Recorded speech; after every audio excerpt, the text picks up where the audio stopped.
Okay, good to go. I'd like to call this regular council meeting to order.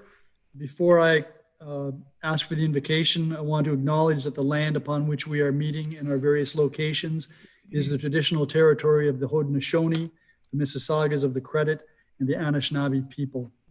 Madam Clerk, the invocation, please. We meet to serve our community and endeavor to be worthy custodians of all that has been entrusted to us. Let us be concerned only for what will promote good government. May we bring to our council chamber minds that think and hearts that feel, so that in our deliberations we may display imagination, wisdom, and courage, and the will to do our work for the good of all.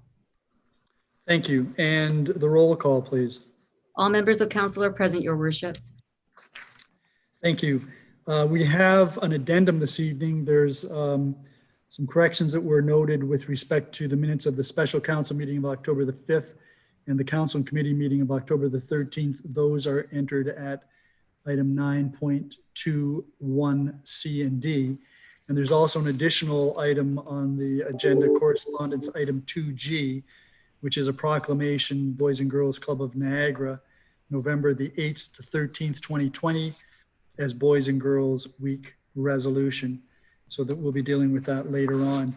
And in terms of announcements, just a few.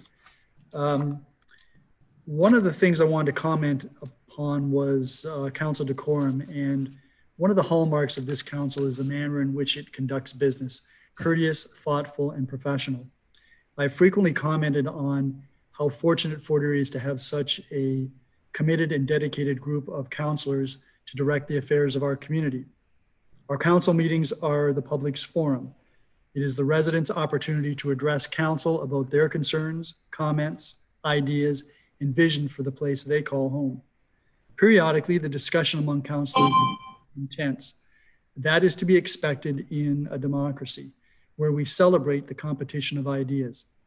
During meetings, I provide councillors and delegations a great deal of latitude, and I will continue to do so.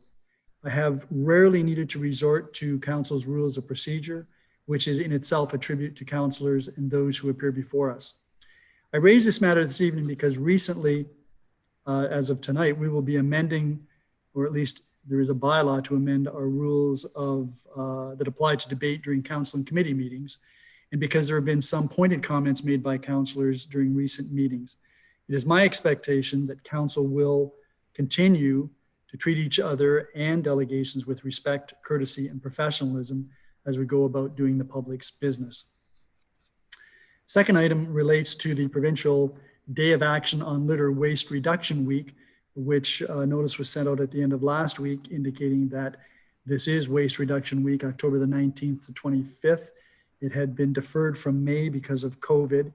And the province is encouraging residents to pick up litter safely following COVID-19 public health guidelines. And you can do that within your family groups or your small groups of associates.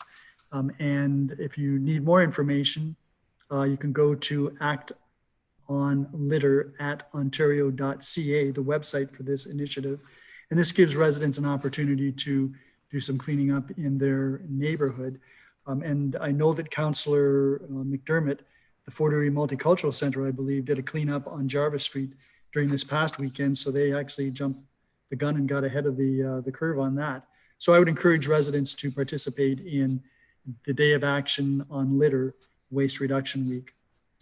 This is as well the first day of the new regional waste management, waste collection contract, and the start of the new regime wherein residents will be receiving bi-weekly garbage collection, but their composting and recycling will continue to be picked up on a weekly basis.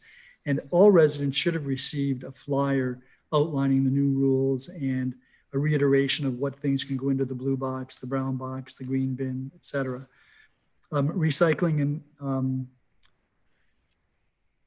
so in terms of collection of personal sanitary items for children and those with medical conditions, arrangements can be made with the region for a continuation of weekly collection of those. And I hope I'm not stealing too much of your thunder, Councillor Inson. I'm sure you were going to make reference to this. But should the residents have any questions, I would refer you to the region's website, niagararegion.ca/waste, or you can call the waste info line at 905-356-4141. The next item relates to the natural environment policies in the new regional official plan. And you'll recall that during last week's meeting, I had questioned our Director of Planning, Kira Dolch, about the natural environment policies being considered by the region as part of the review of the official plan. And I followed up my questioning at the region last Wednesday during the planning committee meeting. Members of the committee were assured that regional staff has not yet adopted any one of the 5 various options under consideration, and that mapping of the natural areas will be provided to the public and to members of regional council before any decisions are required from the council. That is somewhat reassuring news, because this is important insofar as Fort Erie supports protecting our natural heritage. And in fact, we have committed to integrating our natural heritage with development as that occurs in Fort Erie. But in order to understand the implications and the impacts of any changes to the region's official plan, the public and decision makers need to have adequate data. And so I wish to thank Kira Dolch for being vigilant on this particular matter, and we will be continuing our vigilance as this matter progresses. And then finally, obviously a meeting can't go by without making some reference to COVID-19. And I'm a little sad to report that cases continue to rise in Niagara. Some days are better than others, but the regional average is now up to almost 9 cases per day. And Fort Erie continues to fare relatively well, but our numbers keep going up as well. And we're averaging 3 or 4 new cases per week, which is challenging. Part of the problem with the provincial partial retrenchment on Toronto and Peel, York, is that those individuals actually travel outside of the GTA. And so they go to the various municipalities, and that's been part of the problem in Niagara. So it would be helpful if the provincial government also indicated that in those areas, people should not be spreading out to other parts of Ontario and spreading the virus there.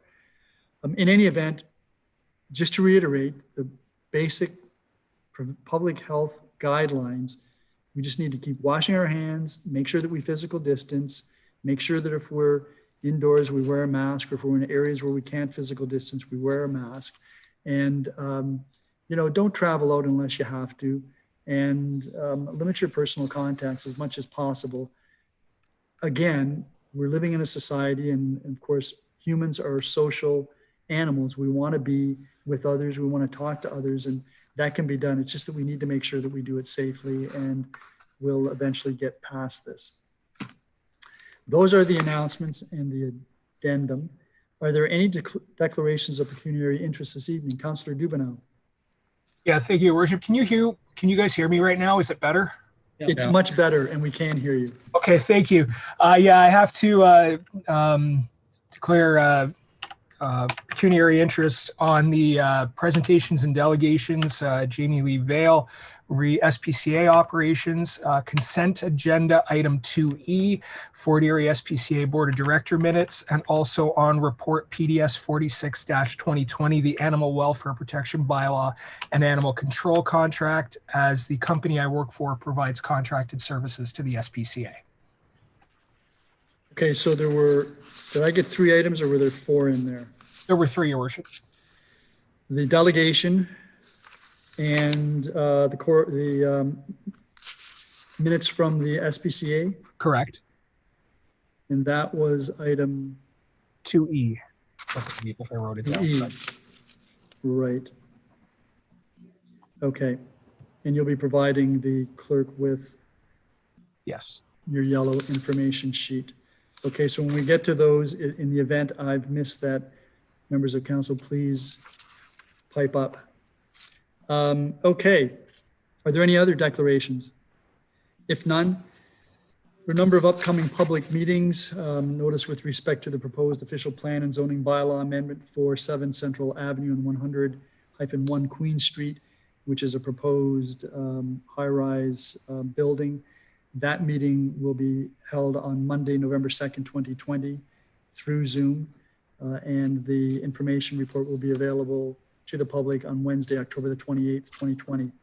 There's also a notice of an upcoming meeting for a proposed draft plan of vacant land condominium and zoning bylaw amendment for 397 Garrison Road. That's by Ashton Holmes. That public meeting will be held on November 9th, 2020 at 6 p.m. and again by video teleconference. The information report for that application will be available on Wednesday, November the 4th, 2020. The next proposed official plan and zoning bylaw amendment public meeting will be with respect to 2776 Stevensville Road. And that is property owned. That's with respect to Birdie Tire. And that will be heard on Monday, November the 9th at 2020 at 6 p.m. again by video conference. And the report will be available again on November the 4th, 2020, which is a Wednesday. There's also a proposed temporary zoning bylaw amendment for 409 Gorham Road, which is to be held on November the 9th, 2020, again at 6 p.m. via video teleconference. And the report again will be available November the 4th, 2020. So it looks like it's going to be a busy evening, November the 9th. And then we have a series of upcoming budget meetings, starting with meeting number 1 on Wednesday, November the 18th, 2020, which will be the capital budget and forecast.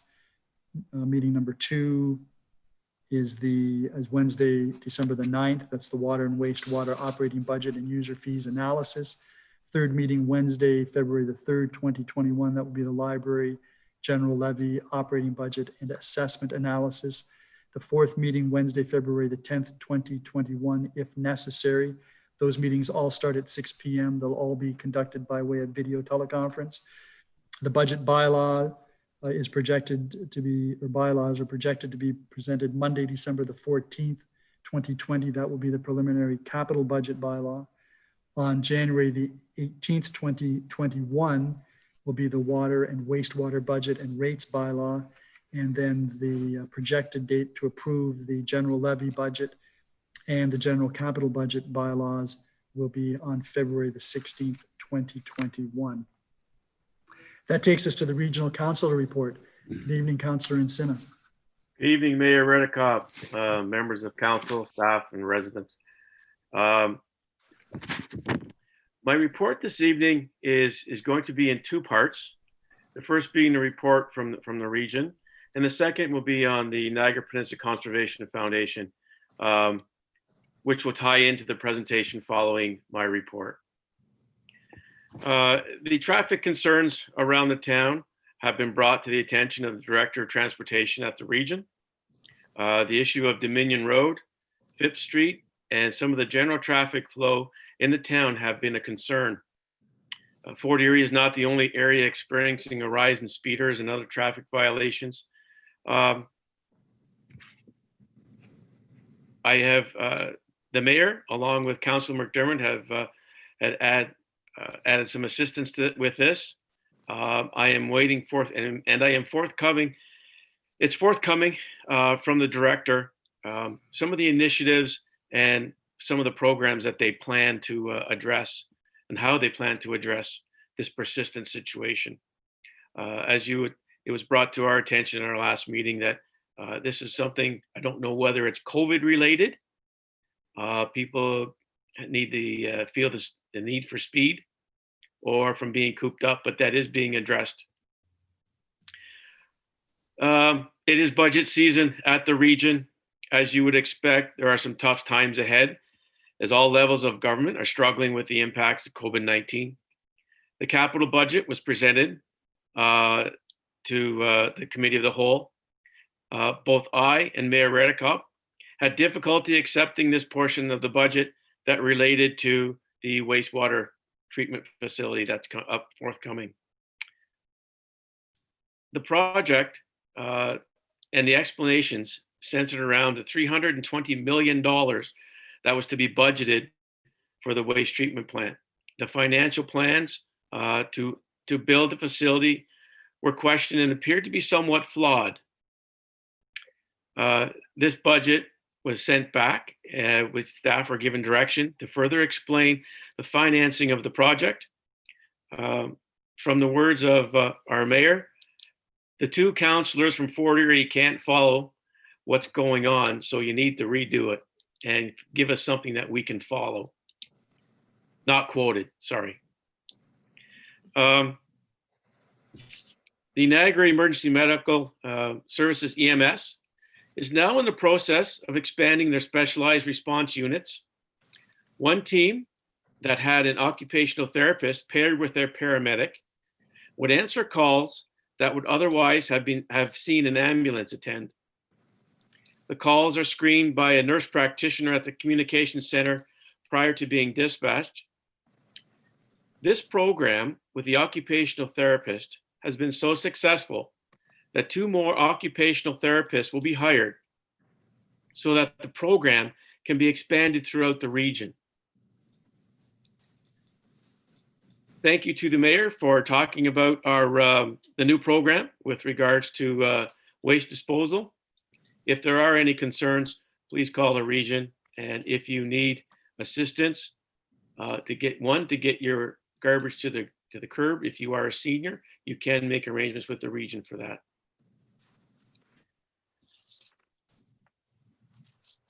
I'm not sure, Your Worship, if you would like me to ask for questions now or to move into the portion with regards to the Niagara Peninsula Conservation Foundation.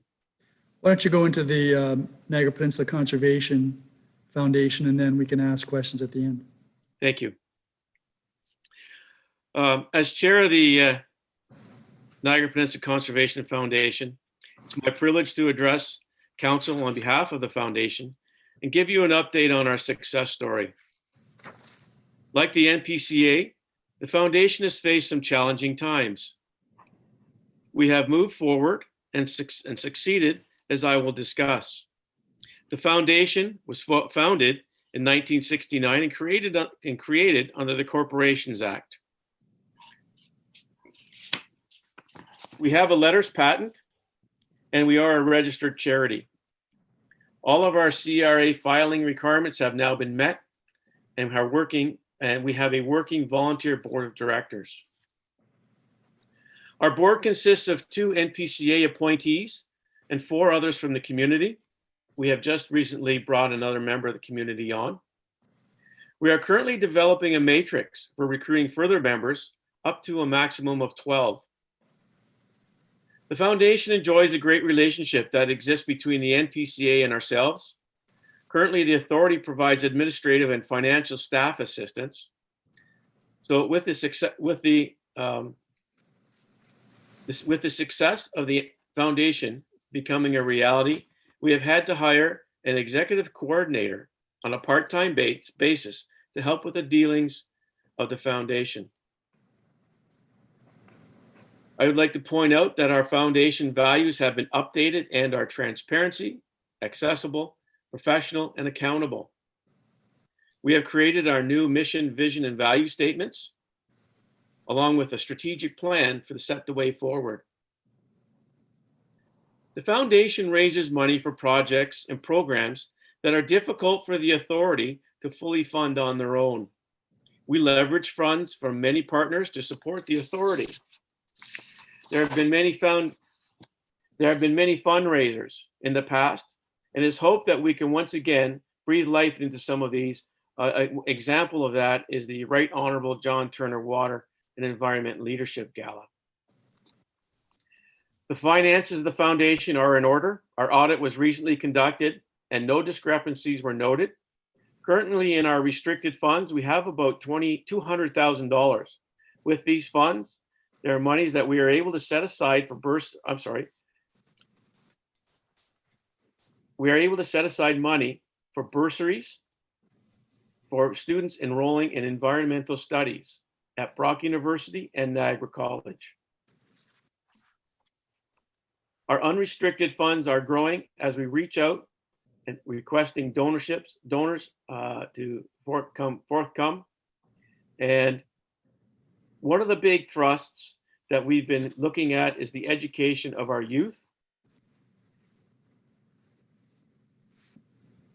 One of the projects that we are looking forward to, one of the main initiatives, is to further develop Balls Falls educational experience, an interactive learning experience for families and children. It's my belief that through education of our children and youth, that our watershed environment can be protected. On behalf of the foundation, I'd like to thank you. And if anybody is interested in making a donation, you can go to the foundation website, and there is a little button there that says donate, and you're more than welcome to do that. It'd be greatly appreciated. You're going to hear from the Conservation Authority, from the chair, Brenda Johnson, from the CAO, Chandra Sharma, and the Fort Erie representative of the NPCA board, Leah Fior. And I thank them all for their ongoing support from the foundation. Thank you, Mayor Redekop. Thank you for your indulgence. Thank you very much, Councillor Encina. Are there, in terms of the foundation, aside from donations, are you looking for potential new board members? We are. We have a draft matrix that we have already sort of put together with regards to where the people are living, their background, and things like that. We've also gone through and looked at some of the specifics of the board that we have now and what specialties we're actually missing now, so that we can fill those gaps. Yes, thank you. Okay, great. Are there any members of council that have any questions of Councillor Encina? Councillor Noyes. Thank you, Mayor Redekop, to Councillor Encina. Mr. Encina, yesterday the province announced a change to the Blue Box program and the funding for the Blue Box program. And I think it was just yesterday, so I don't expect you to have a lot of answers for this yet. But from my understanding of the press release was basically that the cost was going to be taken away from the municipality for the Blue Box and transferred to the producers and the manufacturers.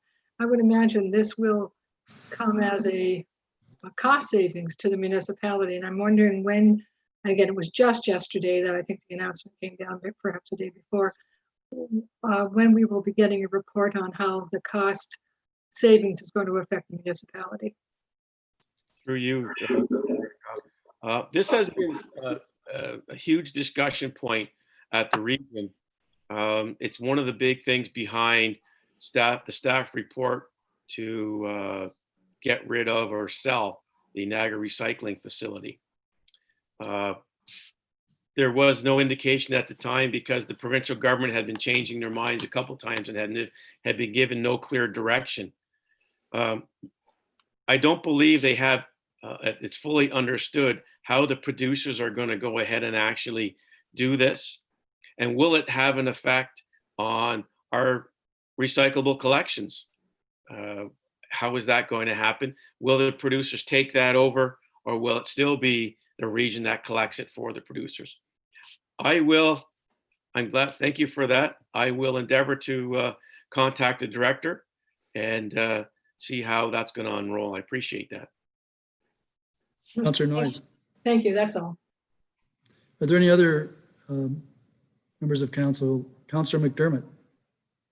Just a comment to Councillor Encina. I really appreciate you taking on this meeting on Fifth Street.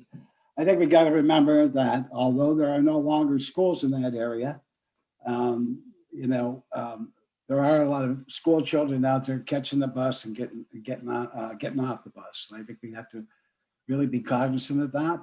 And one thing about me, I am blessed with a lot of people within the wards that tell me of different problems, and this one is one that I get a concern on almost every day.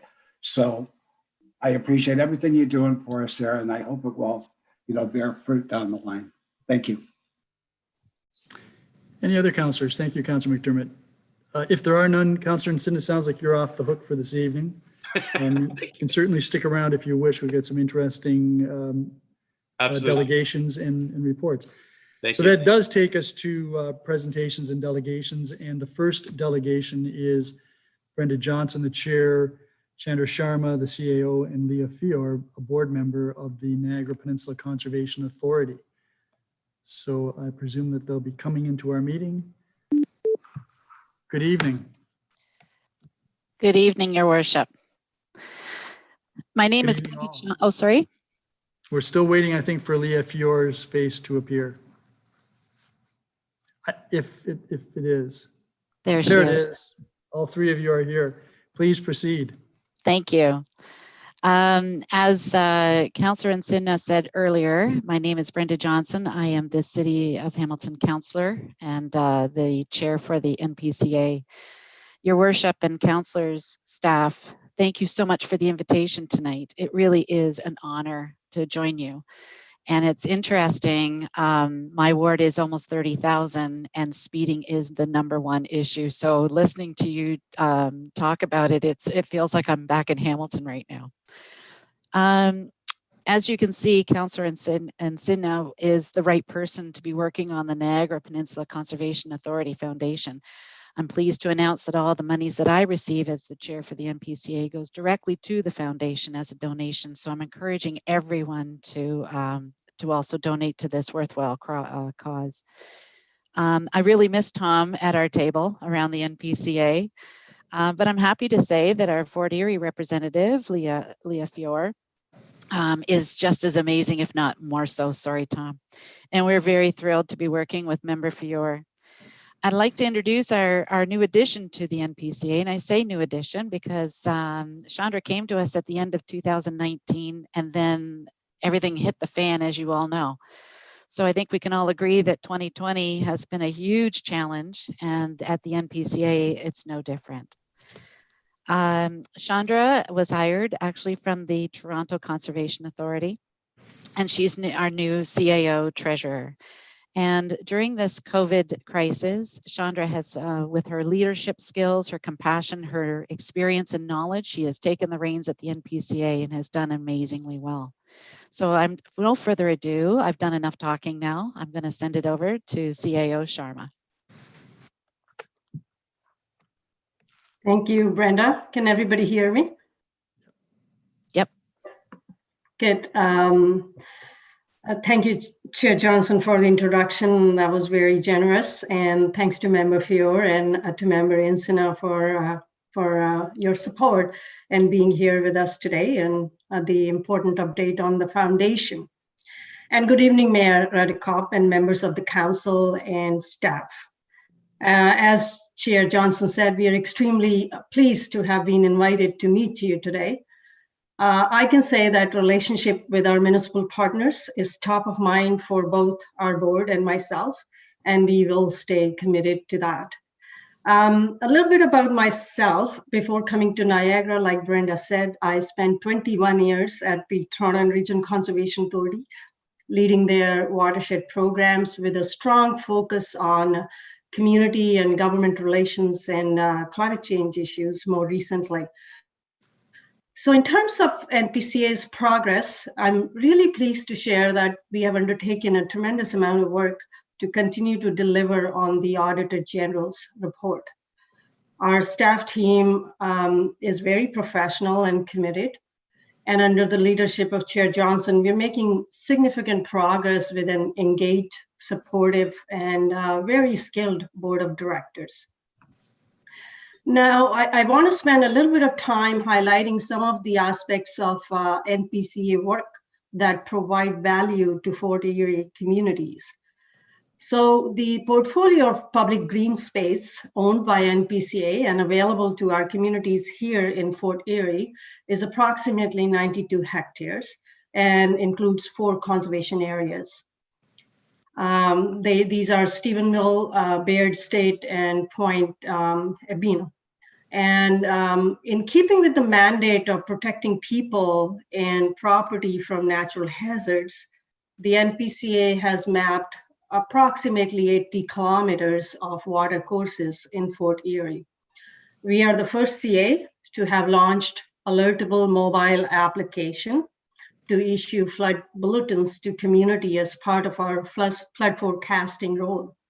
And now that information is pushed directly to people in real time. So I'm really proud of that innovation NPCA has recently made.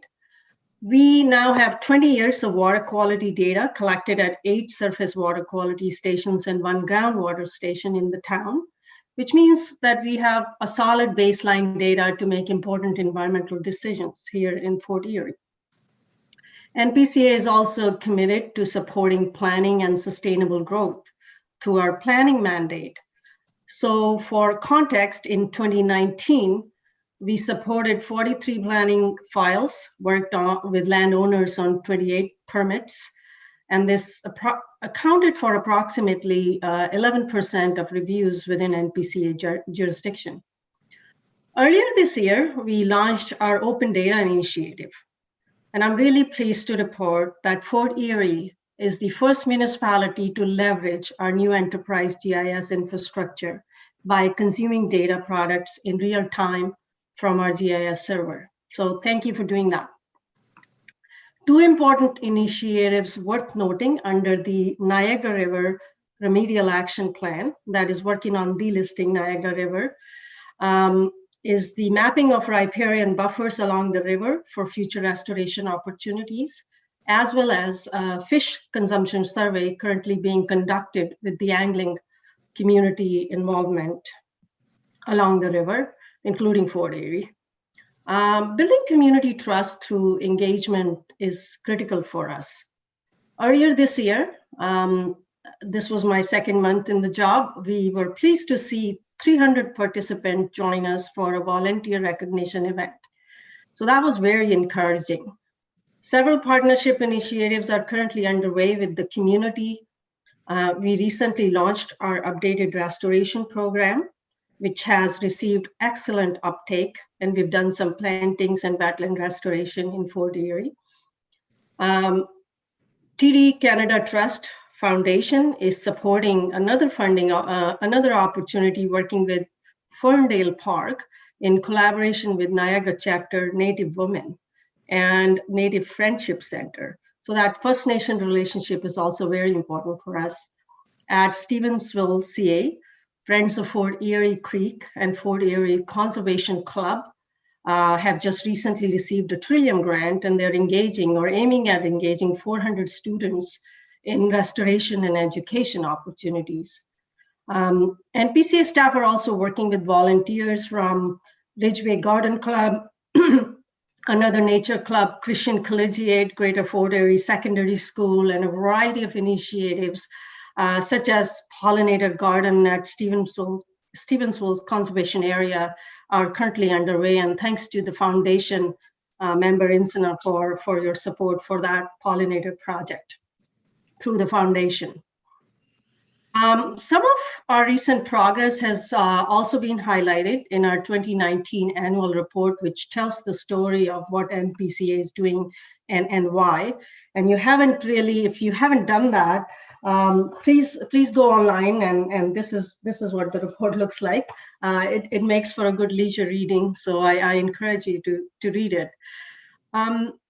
I would now like to focus in this next part of my update on some of the future priorities. So let me start by saying that NPCA will continue to make a genuine effort to understand your needs and offer our support on environmental matters as needed. We know that the pandemic has brought unforeseen challenges for our parks and shorelines and beaches, but it has also brought home the fact that green infrastructure is a critical need of our communities from a health and well-being perspective, as well as for its climate change benefits, including carbon sequestration, biodiversity, and water balance. So we are working on a few initiatives to enhance green space and publicly accessible green space in the region. We are updating our land acquisition strategies, and we would like to consult with you on that. We're working on a restoration plan to enhance natural heritage and riparian buffers. We're working on infrastructure upgrades across our parks to catch up on some very serious state of good repair issues within our parks. Resilience of shoreline is another important area of interest to NPCA in light of recent extreme weather challenges. We are committed to seeing a robust shoreline protection. As we plan to update our shoreline management plan, of course, pending funding on that, we will consider shoreline resiliency strategy to address a holistic approach to management of shoreline, erosion monitoring to support adaptive management of hazards along the shoreline. So those are the things on my radar, and we're looking for opportunities to enhance those. Finally, our new strategic plan has just been launched in July with a very comprehensive community and stakeholder engagement plan. And we are hoping that this initiative will set the roadmap for our future progress and establish community trust and transparency. Now, we're also keeping an eye on the Conservation Authority Act regulations through Bill 108. And this will offer opportunities to enter into updated memorandum of understandings and service level agreements with our municipal partners. We will be keen to work with your staff to facilitate a formal partnership. In closing, I just once again thank you for inviting us, and I look forward to a strong collaborative relationship with my colleagues here in Fort Erie. Thank you. Thank you very much, Ms. Sharma. Ms. Fiore, did you want to say hello? Hi there, everyone. Thank you very much, Your Worship, members of council and staff. It's good to see some familiar faces. I just wanted to take a minute to thank Chair Johnson and CAO Sharma for being here. Thank you as well, Regional Councillor Insina, for making the presentation on the foundation. I just made my donation today to the foundation, so hopefully can get some other folks in Fort Erie to join me and make that contribution. It's a wise investment in not only green space for today, which we can see was very much appreciated during the pandemic, but it's a wise investment for future generations as well. So echoing CAO Sharma, please do check out our annual report. The difference that I've seen in this report is how comprehensive it is, but also the type of paper that it was printed on made me very happy. So for folks that are at home, do look it up on our website. You can find it there and you'll see the updates on everything that we've been doing to date. And when you do have, when we are in the stakeholder engagement phase of this strategic planning session, I hope that you'll join us and have your voices be heard on what's important to you around natural area conservation. So thank you very much again for having us here tonight. Thank you. So thank you all three. I'll ask if there are any members of council who have any questions of you or the work that the NPCA is doing. So obviously you're on the right track because there aren't any questions, and we look forward to continuing to work with you because we, as I mentioned in my announcements, we take a great deal of pride in the natural heritage in our community, and we know that you can't simply let things happen. You have to be vigilant and make sure that you do protect what really is a birthright. So thank you very much, ladies. Thanks a lot. Good night. Good night. Thanks. Good night, everyone. That then takes us to the next delegation. We'll give Mr. Davis an opportunity to bring in Dr. Jervin Ferron and Dr. Lynn Wells, the President and Vice Chancellor and the Vice President Academic, respectively, of Brock University.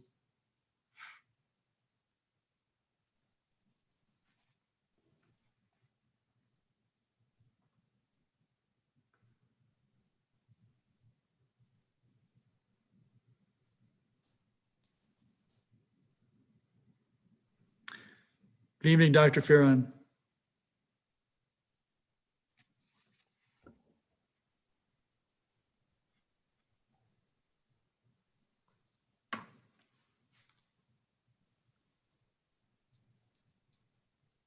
Just a quick question. Is Megan Rusnell supposed to be in on this meeting from Brock? I don't know, Dr. Ferron?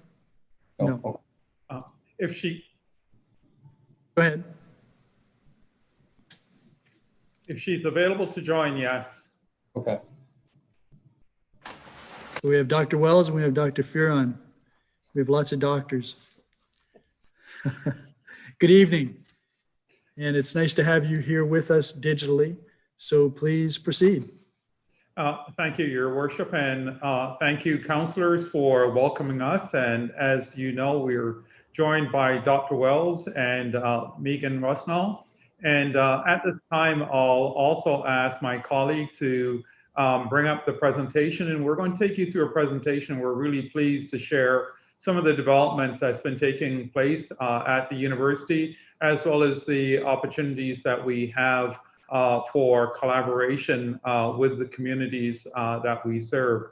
We're also joined by Jane Crawley, and she also will be able to bring up the presentation. So here we go. So as we can tell with this first slide, what you'll notice is that this is an aerial view of Brock University. And over the years, we've had substantial developments at the university. And as we turn to the next slide, you'll see that there's quite the history with the university. We have a humble beginning, starting off in the what is my upper left corner with the Ellenberg's Women's Institute. That really gave voice to the idea of a university that would serve the Niagara region. And of course, members of Fort Erie. And with that work that was done in the late 1950s, you can see that we established the university in 1964. And over the years, we've had an incredible growth. What I actually keep in my office is a copy of the original calendar of Brock University in 1964. And today, from that humble beginnings, we have thousands of courses. We serve thousands of students as well. Moving to the next slide. As you can tell then, last year we achieved an incredible number of students served, which is just over 19,000 students at the university. For the first time, we crossed 100,000 mark of graduates from the university as well. And we have students from right across Canada, right across the region, and indeed internationally. Of course, we have been affected, like all of us across Canada, across the Niagara region, by COVID-19. And as we get through the presentation, you'll note that we've been a part of the broad response that all of our community members and organizations have been a part of, as well as the efforts referred to by the efforts of the members of Fort Erie as well as council. Interestingly enough, we're the second largest employer in the Niagara region. And one of the things that we boast as a university as well is the incredible student experience that's had at the university. The picture that you see here was actually our 100,000 graduates from the university. And we like to think that when we think about the beauty of the Niagara region, and you see that wonderful beauty, that the university is a part of what attracts and retain individuals to the great quality of life that's had right across the entire Niagara region. To the next. One of the interesting things about a university and about Brock University is the economic impact and spillover effects that we have. When we think of our employment number, made mention about our level of employment, well, that payroll that was tabulated based on 2017-18 data was over $212 million today. I think that we're more up around the $230 million worth of expenditures as it relates to payroll alone. That means that our employees live right across the entire region. And when we think of that in Fort Erie, we have employees living in Fort Erie. And that part of the map that's shown there is just some of the income in terms of payroll to individuals who are employed at Brock who live in Fort Erie. But across the entire region, our economic footprint, when you tally it all up, both in terms of students who are attracted to the region, their expenditures, their impact on the vitality of the region, it tabulates all the way up to about $640 million in terms of economic impact, as well as the global reach that we have that attract families and individuals to visit the area along with the university. To the next as well. Well, this is a really good segue for me to ask our provost. And if you think of a provost of a university, that's our chief academic officer. She is in charge of all of our academic programming, as well as the key academic mission of the university. So I'll turn it to Lynn Wells to go through these slides for now as well. Thank you. Great, thank you, President Fearon, and good evening, everyone. It's nice to see you. As the President notes, our strategic plan is, of course, the core of all of our business at Brock University, and we have 4 key priorities connected to the plan. And I would say they're all important, so they're not in any special order. We just have to talk about them one at a time. So I'll start with our promise to offer a transformational and accessible academic and university experience. And I'm sure that's what councillors might think about first of all. In terms of Brock, is our ability to provide a high quality undergraduate, but also graduate education in a wide variety of disciplines. We have 6 academic faculties plus our Faculty of Graduate Studies, which is interdisciplinary. And we have students enrolled in a sort of wide variety of programs, the sciences, humanities, professional programs, fine arts, all manner of programming. One of the things we really pride ourselves on at Brock is, first of all, the accessibility of our programming, but also the experiential aspect. We put a great emphasis on preparing students for career opportunities through our career co-op and experiential education office. Students get a great deal of career planning throughout their degrees, and Brock graduates do very, very well. They are very successful in finding career opportunities once they leave the institution. We're building new programming to expand our reach, including a new engineering program, new programming around Indigenous culture, and increasingly part-time and pathway education that will be more accessible to adult learners, to people wishing to study part-time, and so on. Our research capacity, again, is a great point of pride at Brock. Brock is what is known as a comprehensive university, which means that we bring together both the teaching and research aspects of the university.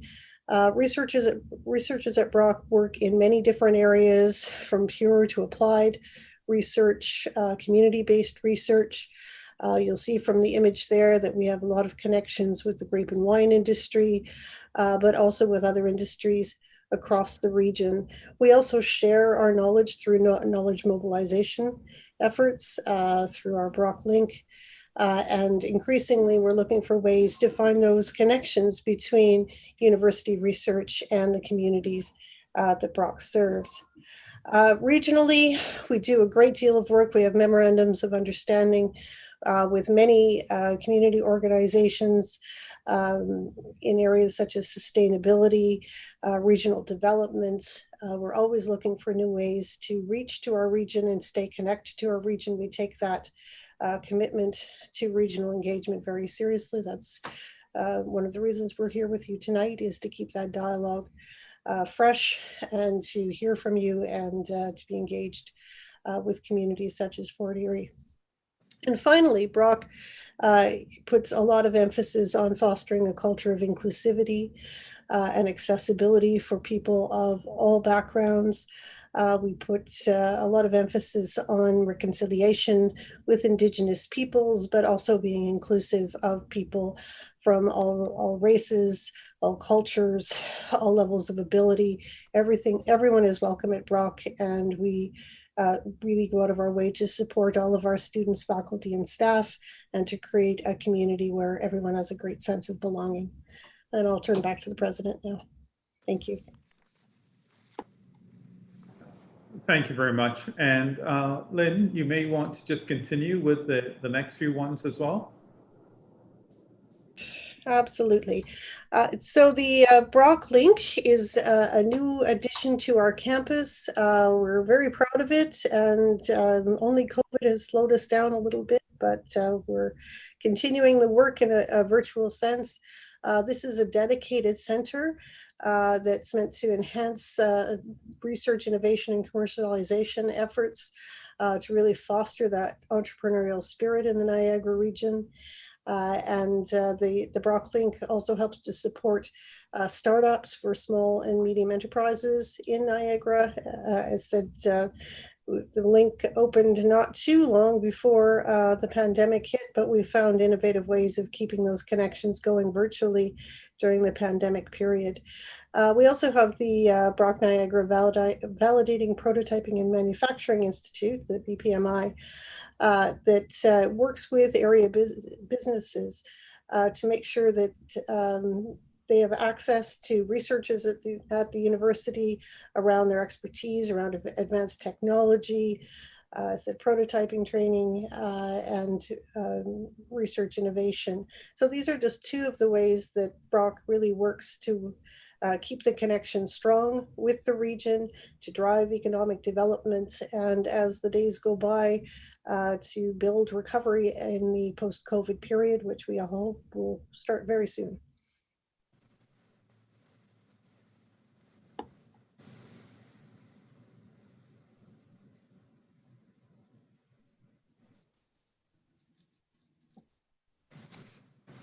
Who's up next? Okay. Thank you very much.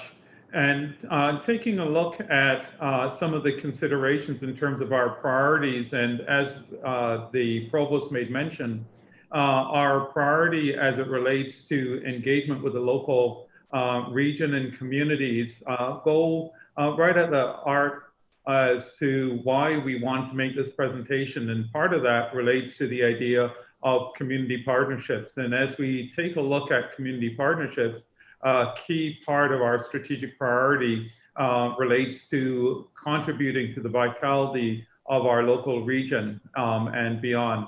And what you see here are some of the kinds of partnerships that we've been able to build and some of the contributions that we've been able to make.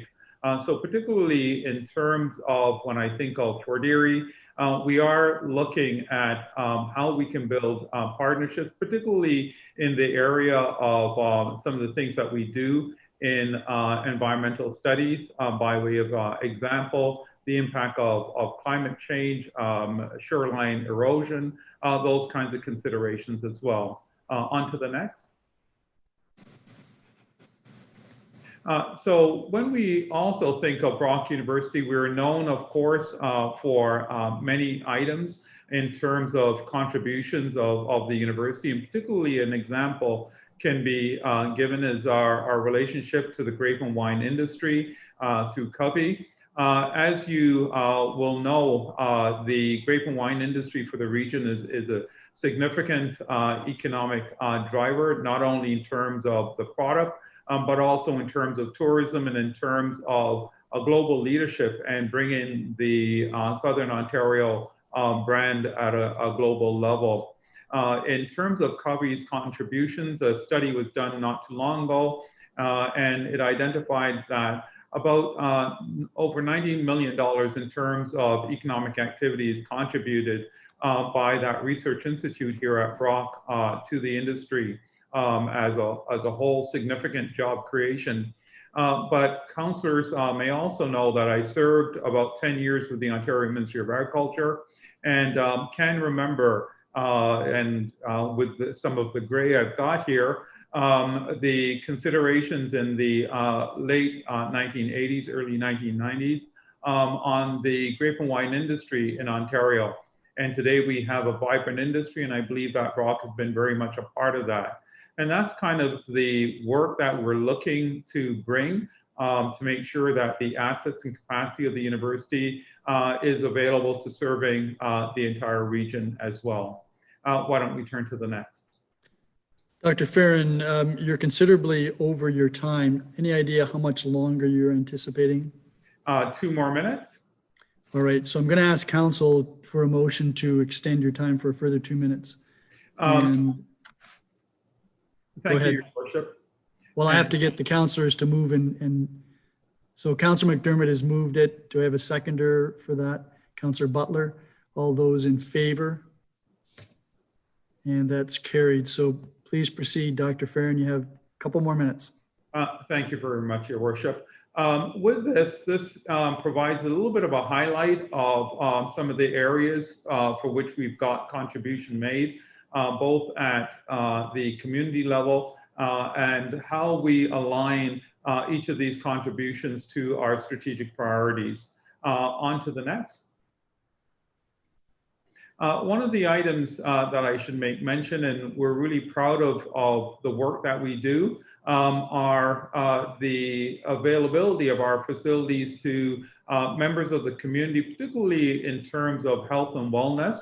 And here's an example of members taking part in what we call the Brock Niagara Center for Health and Wellness, which is a center not only for individuals to engage for rehabilitative consideration, but when we talk to individuals who access those facilities, they quite often talk about how we creates a sense of community.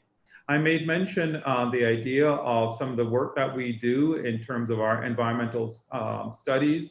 And part of that program has been very instrumental in creating a Niagara Adapts program, which is a program for municipalities to work with the university and for the university to support considerations as it looks at the impact of climate change. So we're particularly interested in being able to talk with you, Your Worship, and councillors and the city as a whole on how we can serve better Fort Erie, and how we can also look at the entire capacity of the university in supporting the efforts of growth.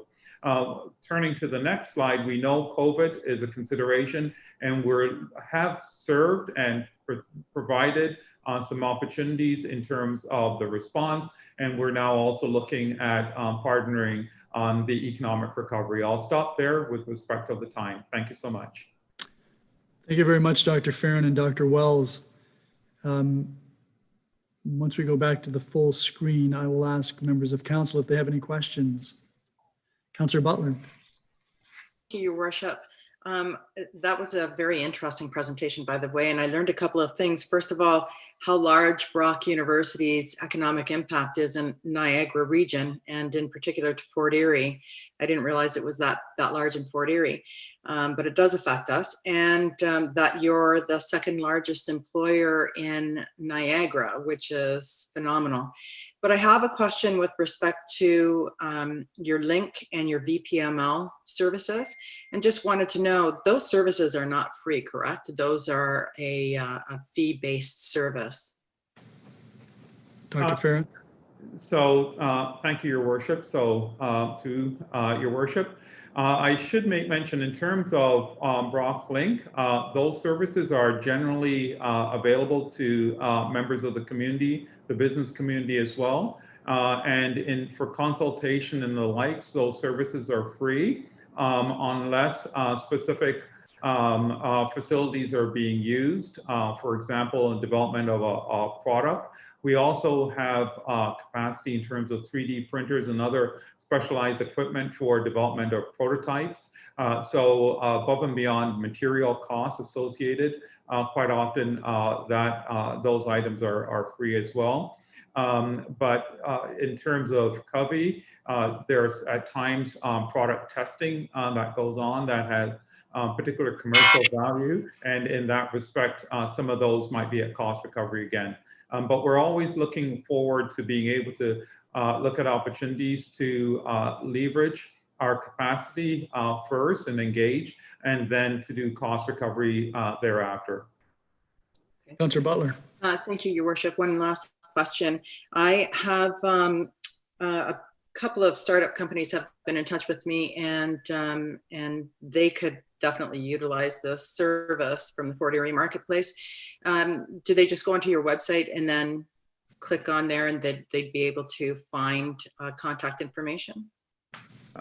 Thank you, and to you, Your Worship, I suggest that we have our colleagues from online here from Government and Community Relations. So Megan Rusnell is on, and she can do a wave for you.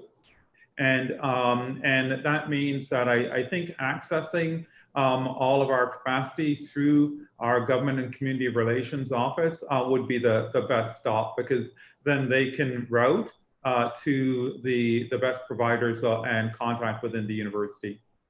Awesome. Thank you very much. Thank you. Hello, Megan. Nice to see you. Any other questions by members of council? If not, thank you all for informing us and providing us with an update with respect to the opportunities available at Brock, and also sharing with us your recent success in your growth, not only in numbers, but in programming. So thank you very much. Thank you so much for the opportunity as well. You're welcome. Good night. Good night.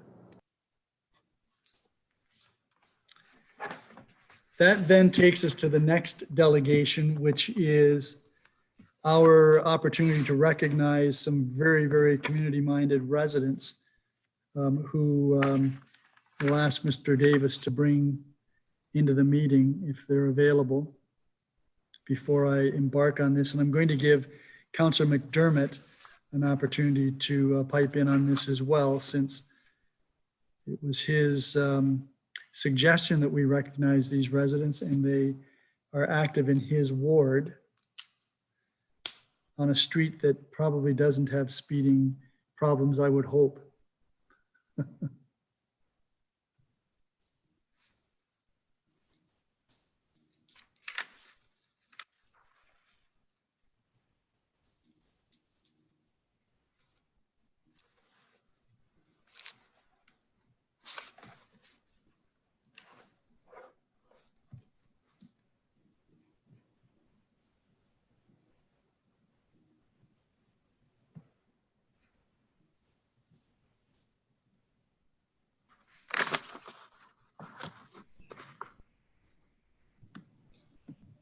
How are we doing, Mr. Davis? I see we have Nicole Greaves. Yeah, I just requested that she come online, so I'm just waiting for her to respond. Are there any others? I think that's it. Oh, I see Councillor McDermott, you're saying that the others weren't able to make it? Okay.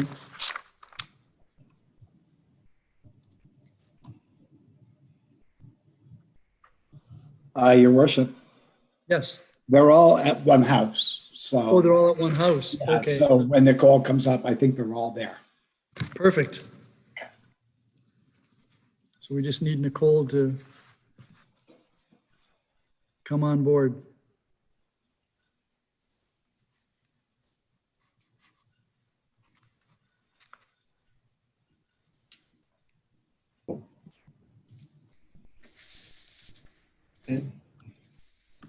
Yeah, I think something's happened. I'm just going to go out and see if I can find her. Another version of her just popped up in the attendees list. I'm going to pop her in and see what happens.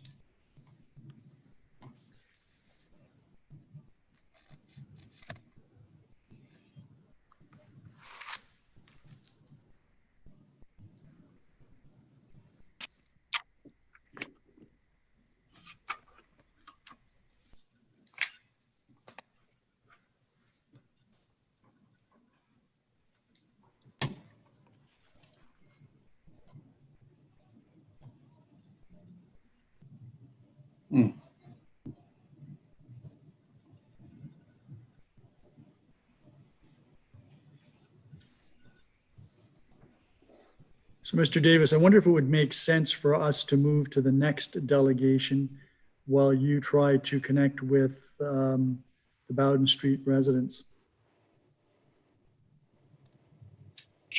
Yes, I can move forward with that. I'll try to reach out to Ms. Greaves in the meantime to see if we can work something out.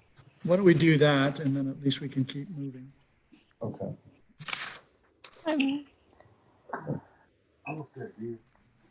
can hear them, but I'm not sure if they're, I'll reach out to them through an email. Okay. And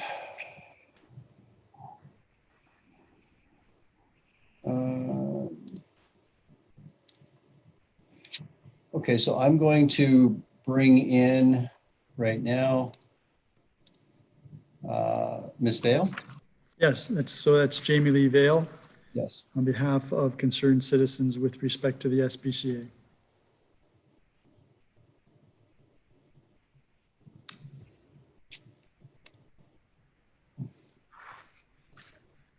So I've just requested that Ms. Vale unmute, and looks like she's ready to go.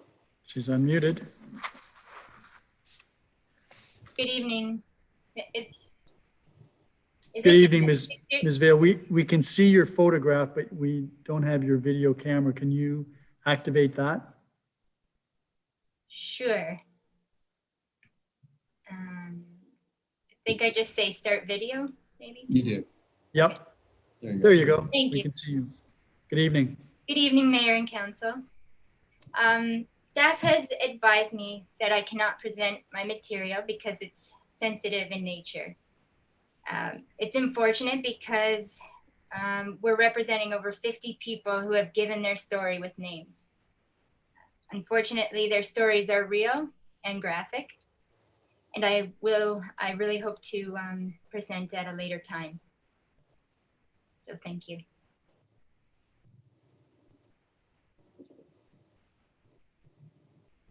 Is that it? All I have, yes.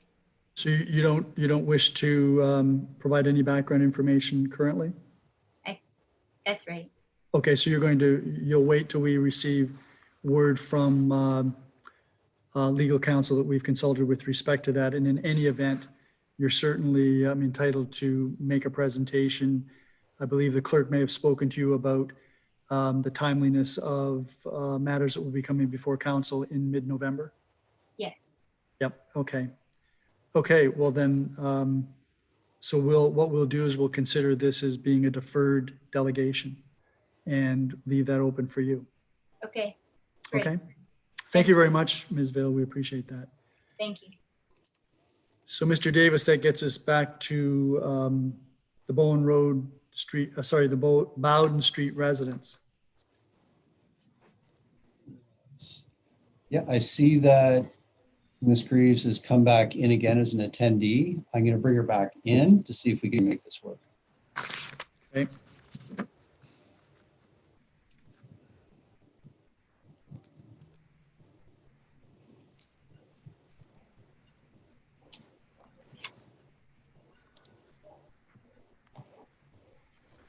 Oh.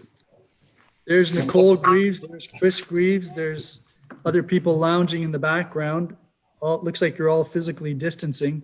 So if you unmute, then you'll be able to respond as I give you a little bit of background. So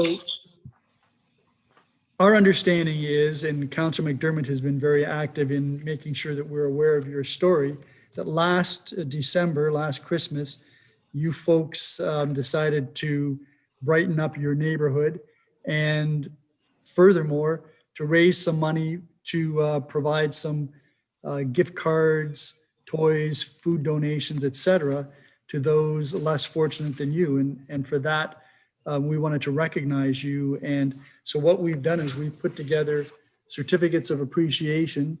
If you can see that, this happens to be the one that's going to be given to Chris and Nicole Greaves. But we have similar ones for Dean and Kelly Stewart, as well as Joseph Harisco and Amanda Sutcliffe.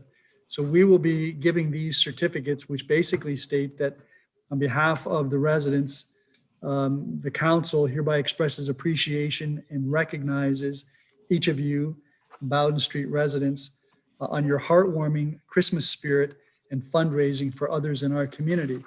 And we understand that you plan to continue to do this, and we'll give you a chance to speak to us if you wish after we're done, that you intend to do this again this coming Christmas, which is really special because we've had such a difficult year, and that you would like to challenge other neighborhoods, residents living in other neighborhoods in Fort Erie, to take up the same type of activity to not only brighten up Fort Erie, but also to help to provide for those less fortunate than the rest of us. So Councillor McDermott, I'm going to let you comment with respect to this, and then we'll go to the residents. Well, thank you, Your Worship. I can't say how much I admire these folk. I mean, they certainly brought a lot of attention to our ward and to Fort Erie in general by the many, many people that come throughout Niagara, and anybody that saw these beautiful lights on Facebook. It just brought oodles of good news to us. We don't often get these good news stories here.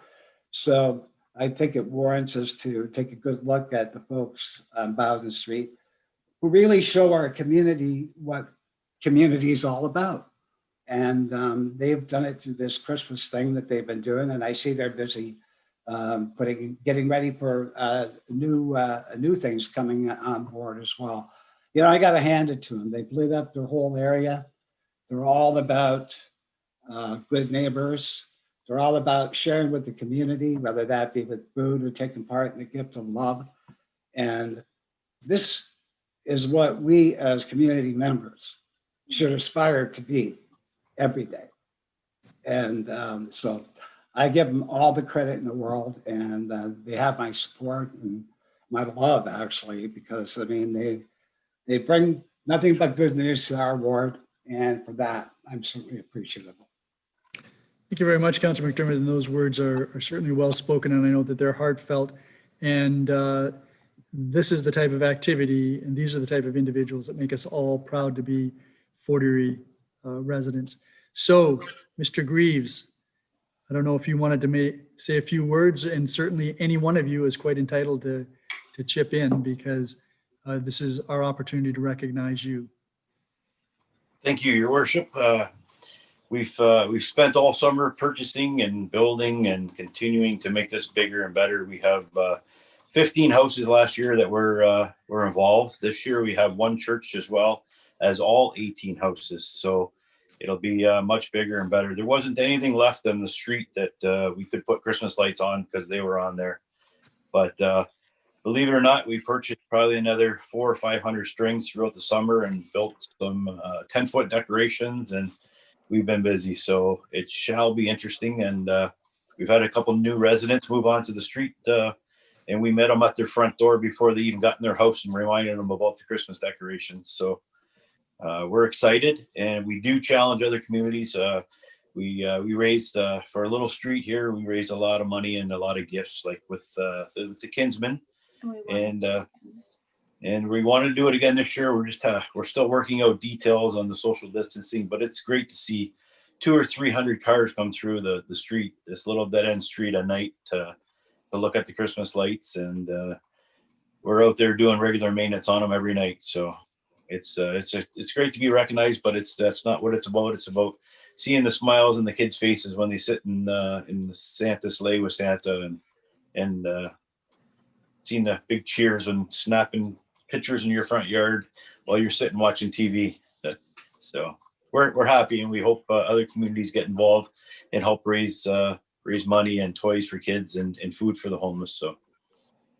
Well, that's wonderful, and we're very much appreciative. It sounds like what you've got on your hands is a juggernaut, and it sounds like that's happening in your neighborhood. What we will do is we will speak to our communications coordinator and perhaps get something up on our website, our social media, to get out the challenge that you have posed to the other neighborhoods in Fort Erie, and we'll see if we can get something going and spread this Christmas spirit far and wide throughout our community. So thank you to each and every one of you. We very, very much appreciate what you've done in our community to make things brighter for others. Thank you. Thank you. So Councillor McDermott, I will provide those. They'll get to you somehow, and then you can deliver them if that's the game plan. I will, Your Worship. Great, thank you very much. Okay, that then takes us to the consent agenda, I think. Yep. Are there any items that anyone wishes removed from the consent agenda? If not, then Councillor Noyes, I believe you have the resolution for the consent agenda items. Your Worship, just really quickly, I think we have to separate. You have something in there. You have Yeah. you have a Conflict. Yeah, you have 2E, yes. So we'll have to deal with that separately. Councillor Noyes, you can do the consent agenda except item 9.2E, and we'll deal with that separately. If there are no other items to be removed, then I'll call on you, Councillor Noyes, to proceed. Thank you, Mayor Redekop. Move it myself and seconded by Councillor Lubberts. If council approves the consent agenda items minus 9.2E as recommended. Are there any questions or comments? Councillor Butler. Thank you, Your Worship. I was reading the correspondence from the Integrity Commissioner, and I thought that that was very interesting. One of the comments that he made was a suggestion about training, and anybody that knows me knows that I'm a big proponent of making sure that everybody's trained. And I wondered if we could arrange for that. I'm sure that we can, and I don't know whether the clerk or the CAO may have had a follow-up on that. I know, Ms. Schofield, you're the individual who I think deals with the Integrity Commissioner. Yes, Your Worship, that's correct. We brought him in March 19th of March of 2019 under the legislation. He has reviewed our code of conduct. He has recommended some changes. We are in the midst of doing that. We are partnering with the City of Port Colborne in order to do some cost saving on having him come down to train both. It's a little difficult right now because he has to also do the boards and committees and the public. And without us being in chambers, it's a little difficult.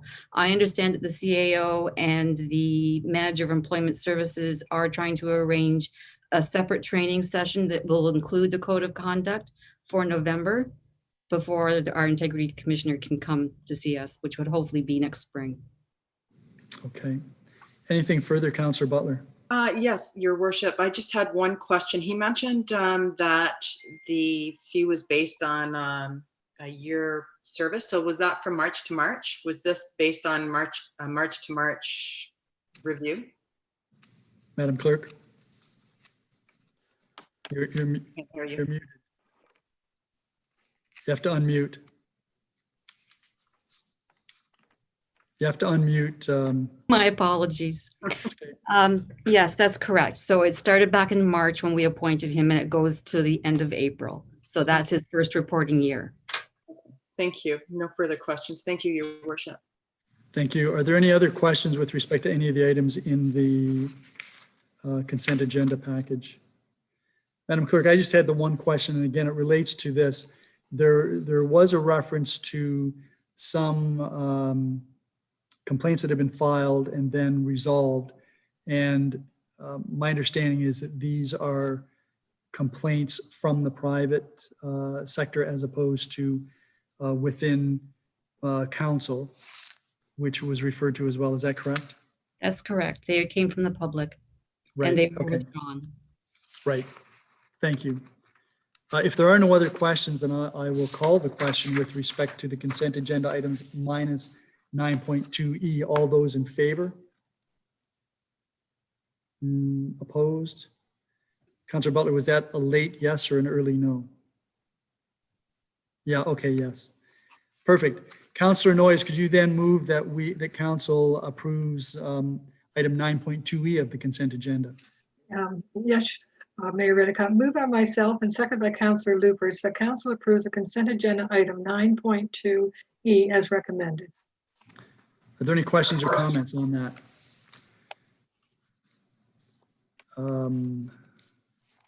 So, Madam Clerk, is this the area where Mr. Chidoba had a correction with respect to something? Or was that later on in the agenda? That's with respect to the next report, PDS 46. Right. Okay, thank you. If there are no questions or comments, then all those in favor of the motion? None opposed, that is carried. So then that takes us to the reports. And the first report is PDS 46 2020. And I believe Councillor Butler, you have that resolution?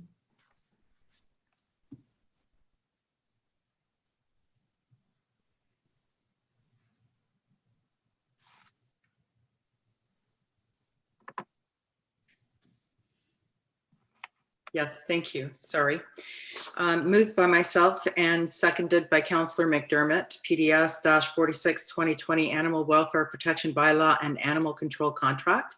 That council receives report number PDS-46 2020 for information purposes, and further that council directs staff to submit a 2021 general levy operating budget supplementary request for $30,000 for the purpose of the legal and veterinarian review of the animal welfare protection bylaw and animal control services.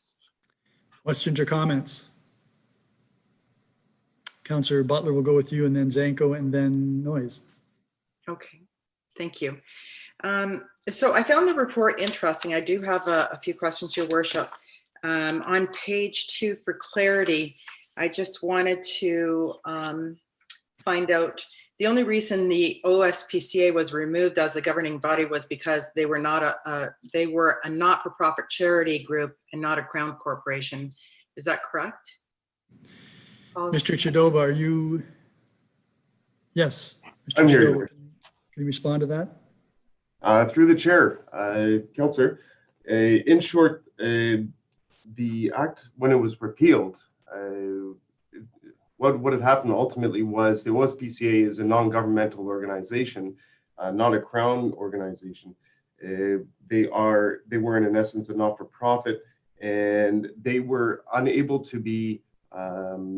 If a complaint was filed, they wouldn't be able to be a review board or so forth. And they had similar powers to police, so there was no oversight or no body that was you could file the complaint and follow up. And that's part of the concern there, and that's what led to other events as well.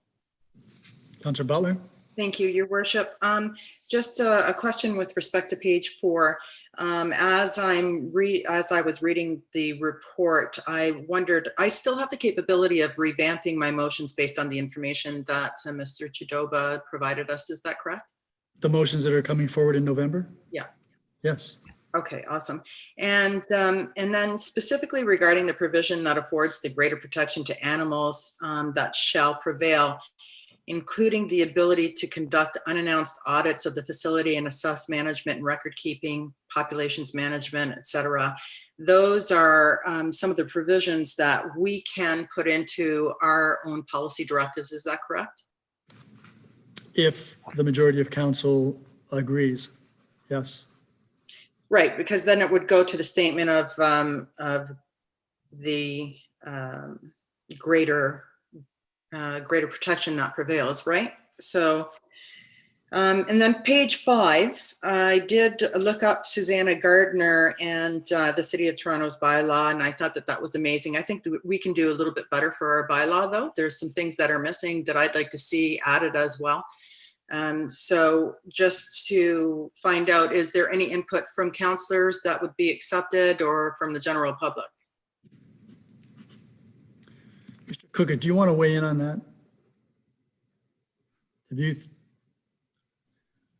think you're the appropriate person to address that? Yeah, I mean, if the councillor would think we can do a better job and we would seek public input, I would be fine with that. And I think it would be good to hear from council as well. If you had some recommendations or suggestions, is definitely we're open. We always want to do better than the next guy. So we would make that part of the process if that's what council would like to see. Okay, great. And there was a portion on page 6 with respect to clarification that I needed for a broader basis So it says here on page 6, the current animal control services agreement can be summarized as follows. And then there's the second point that says appointed by town council, Fort Erie SPCA animal control officers enforce licensing and regulated Fort Erie bylaws. Could you clarify that? Because I read it in 2 different ways. I read it as though town council should be appointing the animal control officers to be working with the Fort Erie SPCA, or are you meaning it as we appoint the Fort Erie SPCA and they should be in charge of hiring those control officers? I think I know the answer, but maybe Mr. Chidoba, you can clarify that. Thanks. Sure. Through the chair, thank you, Councillor. In short, in order to execute the duties to enforce the municipal bylaws, they need to be appointed as municipal law enforcement officers, where that power lies with council. So that delegation, there's a specific bylaw where there's a list of those that are appointed to enforce the legislation, and with that, they're able to do the duties that are required by contract. Is that clear, Councillor Butler? Okay. So council appoints the bylaw enforcement officers. Bylaw enforcement, but not the enforcement officers with the SPCA for animal control? No, I believe that was Mr. Chidoba's answer, that council appoints them. So it would come before council, we would appoint them.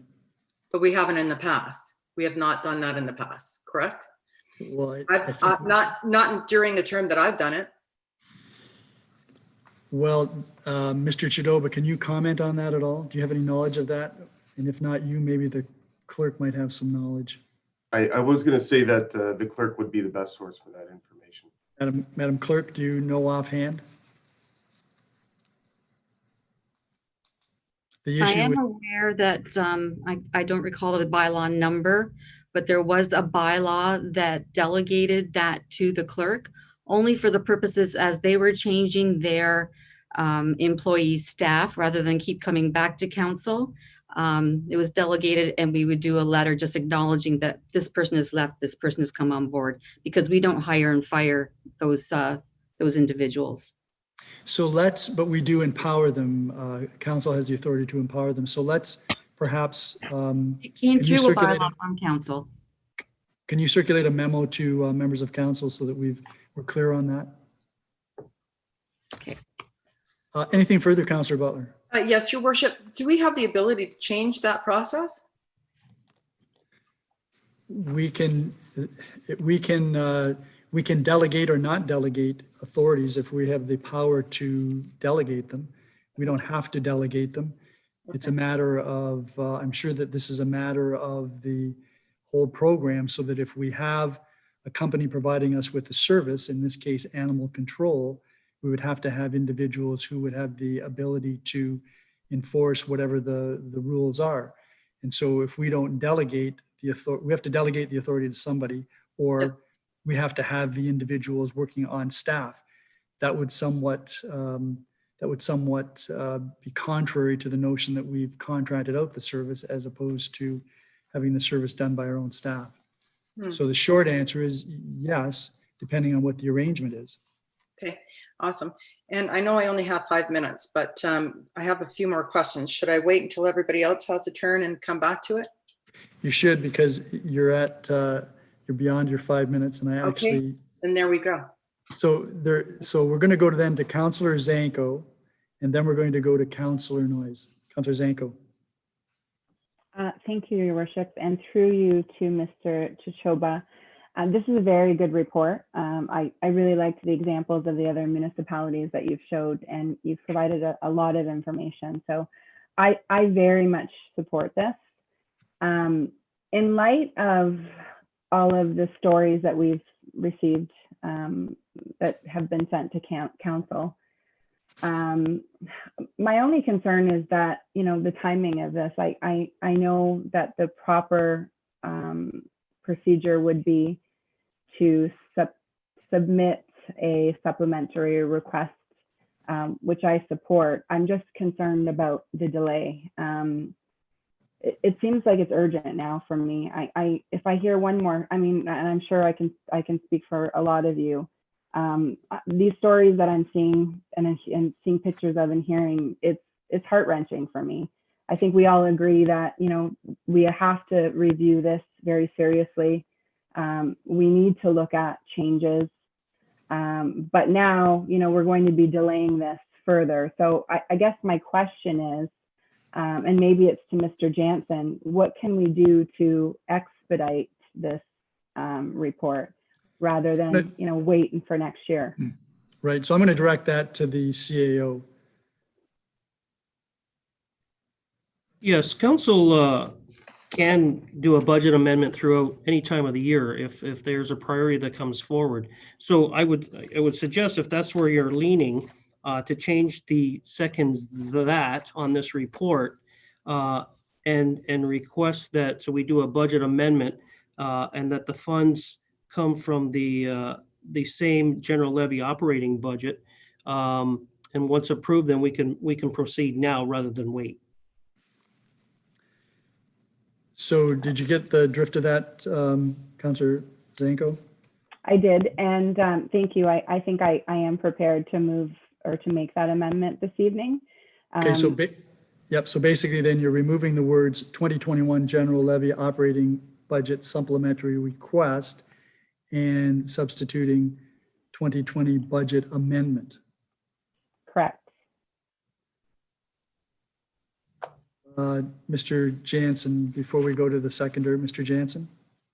Yeah, just to clarify, that we would be amending the 2020 general levy operating budget for $30,000 for the purposes noted in that recommendation, with funding to be provided by the general levy rate stabilization reserve. So it's not going to affect our levy. We would use reserves with a mid-year adjustment like that to provide for that. Okay, so just give me a second here. It was the general rate stabilization fund? General levy rate stabilization reserve.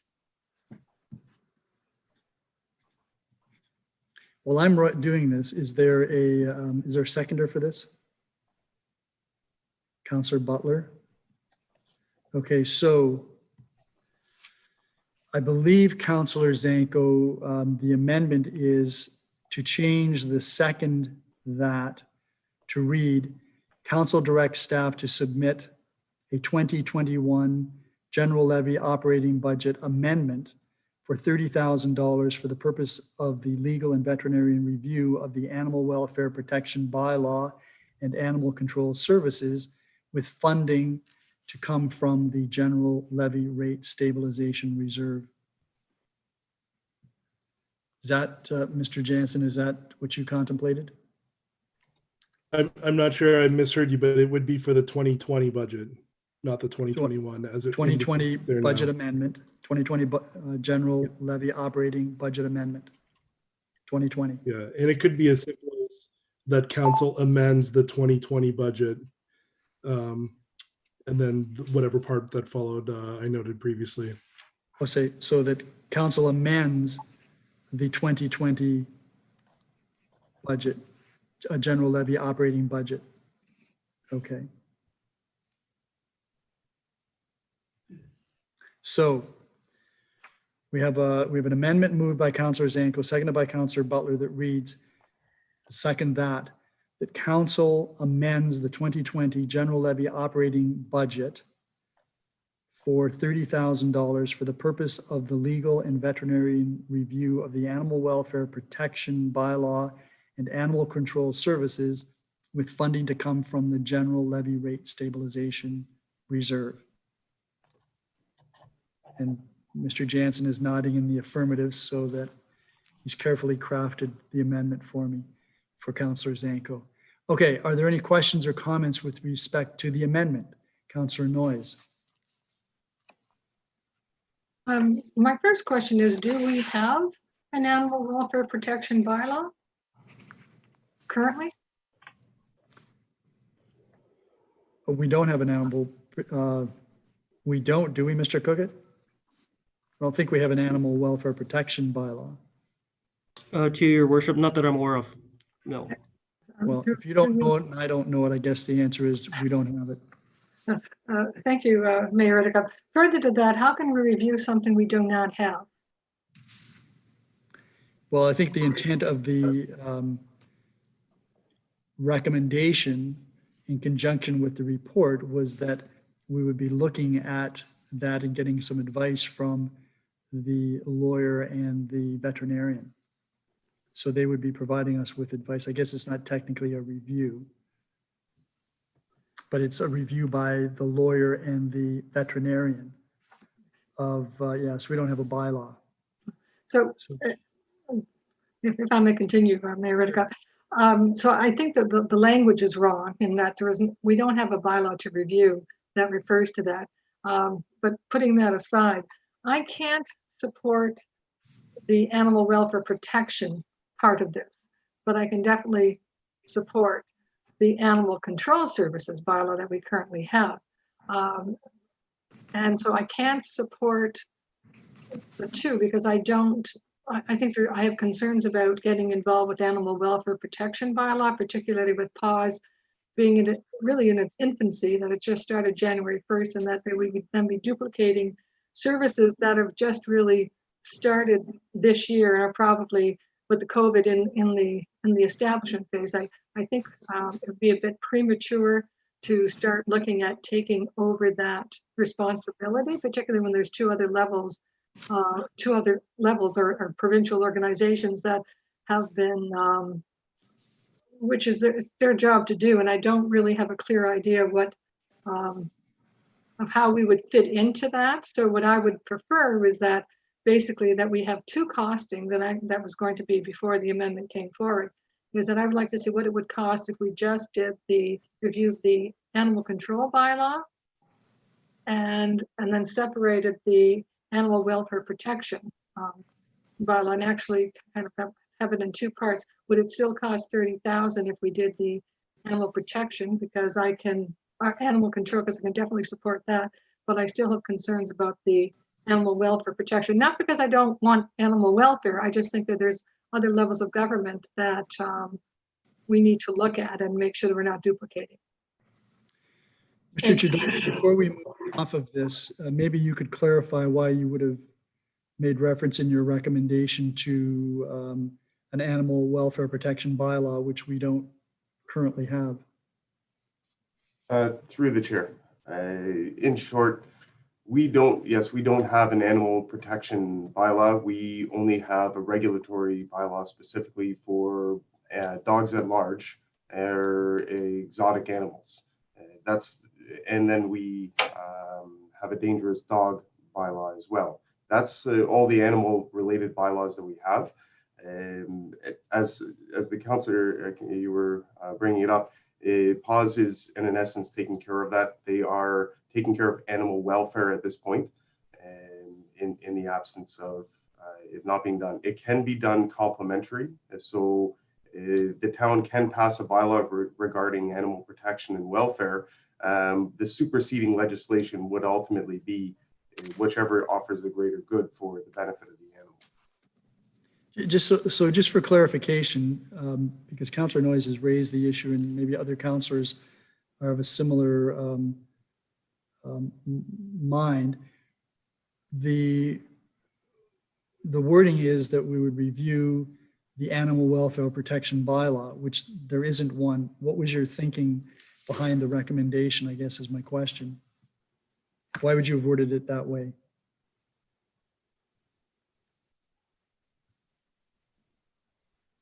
So through the chair,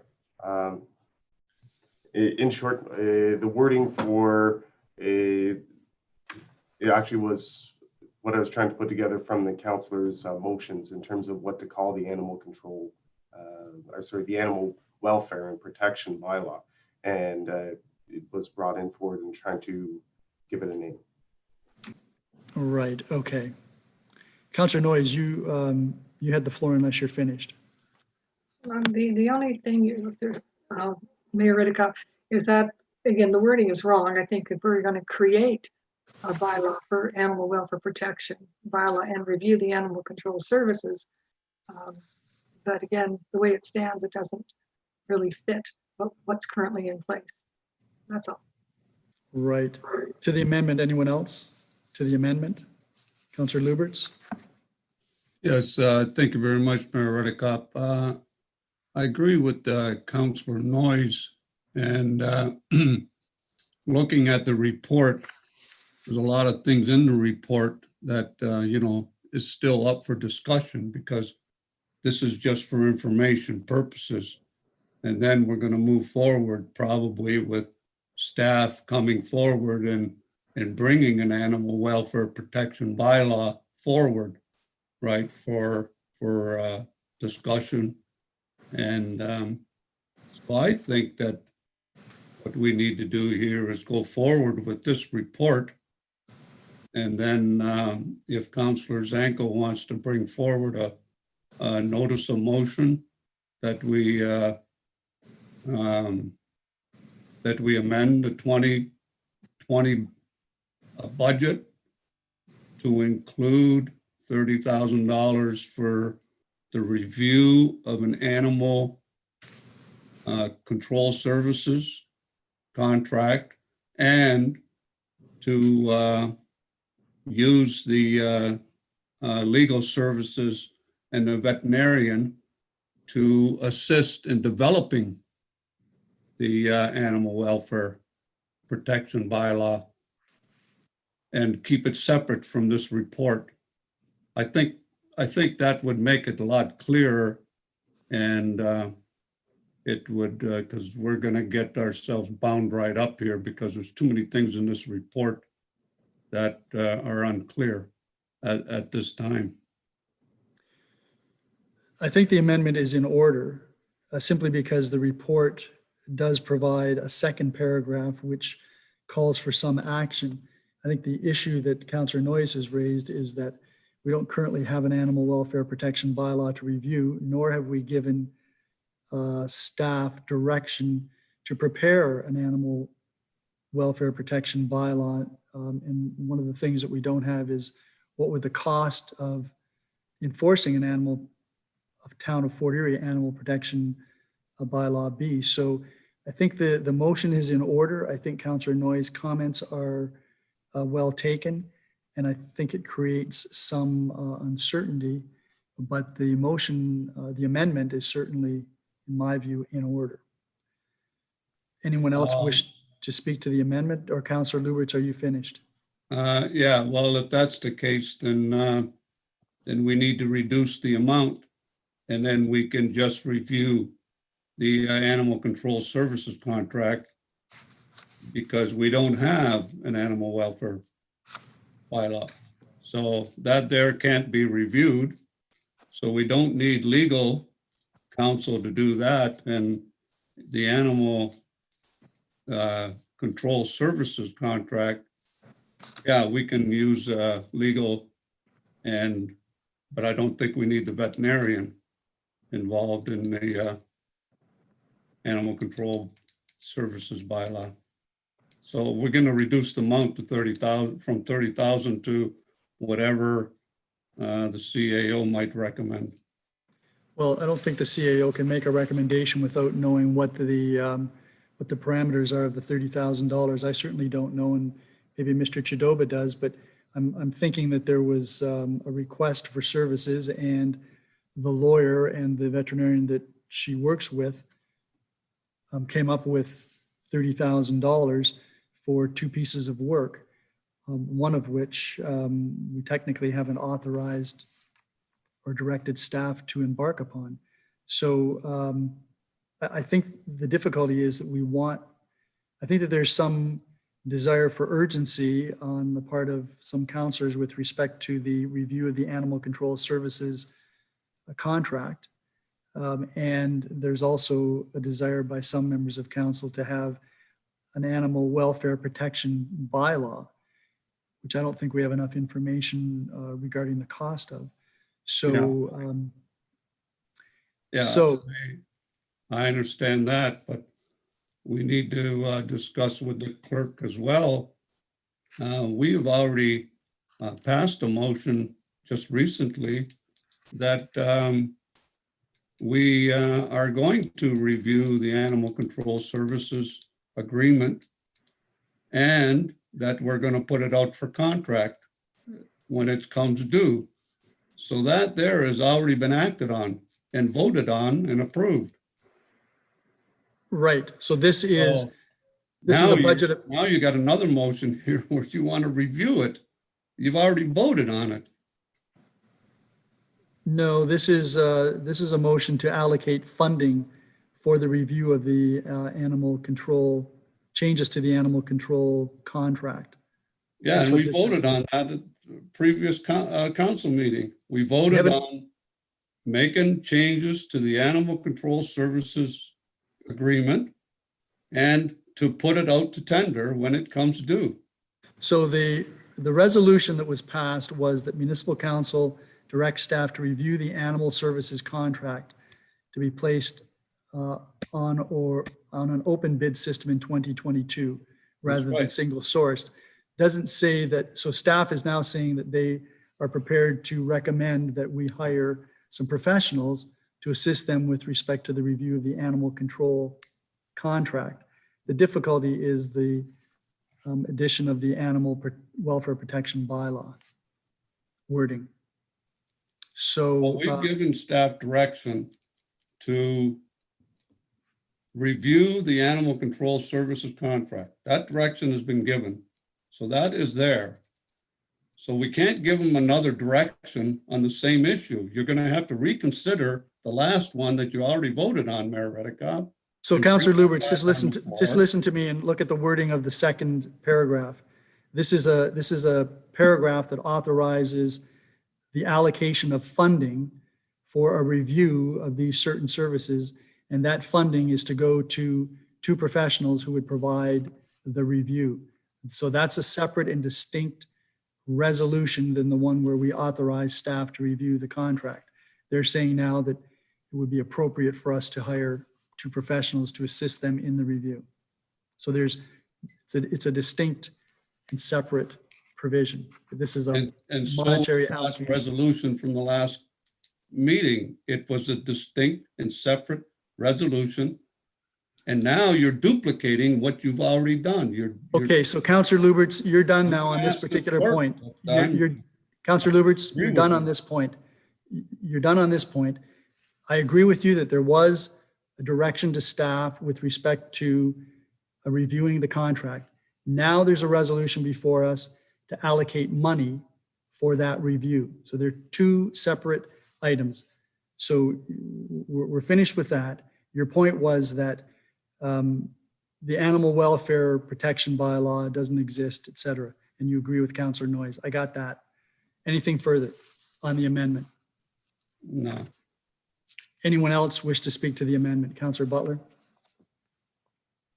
Thank you, Your Worship. I think that we're getting hung up on something, and I think this could be a simple word change where we can change it to where they review the need and creation of an animal welfare protection bylaw and review the animal control services.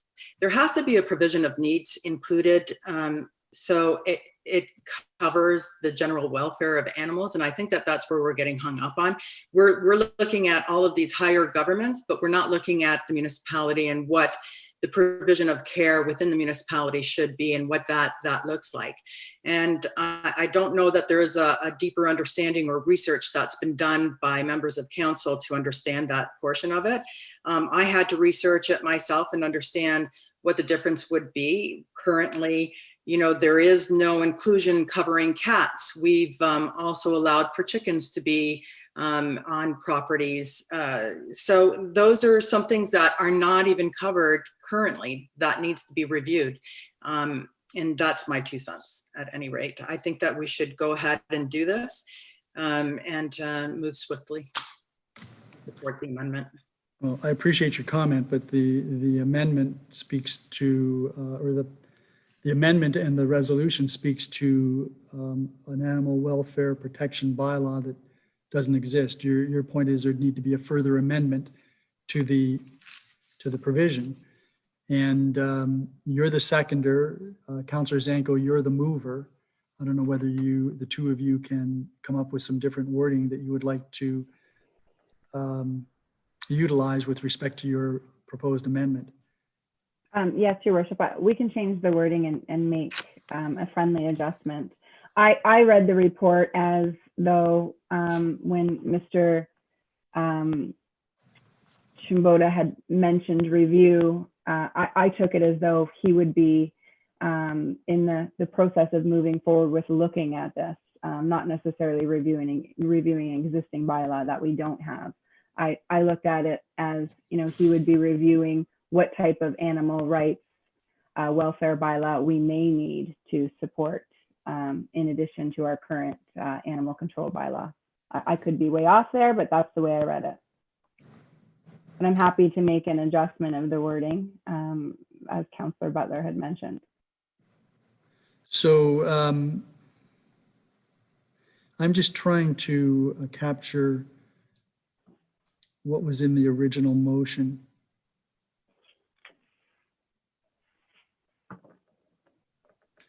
So is Mr. Chidoba on page 6 of the report, the second paragraph, which is in bold. This is wording from a motion that Councillor Butler brought forward and was approved by council. Is that correct? Through the chair, yes, Your Worship. That's correct. Okay, and this speaks about integrating an animal rights and protection bylaw once developed. So we're talking then in terms of Councillor Butler, in terms of the animal welfare protection bylaw, we're really talking about what would be in it and what would the recommendations be, and then staff can advise us what the cost of implementing something of that nature would be, and then we would determine whether or not we want to go down that particular road. So Councillor Zanko, can you take a look at the amendment and tell me what the friendly amendment would be? Well, I mean, I don't know if Councillor Noyes would be more comfortable if we removed the review, and we could make a change.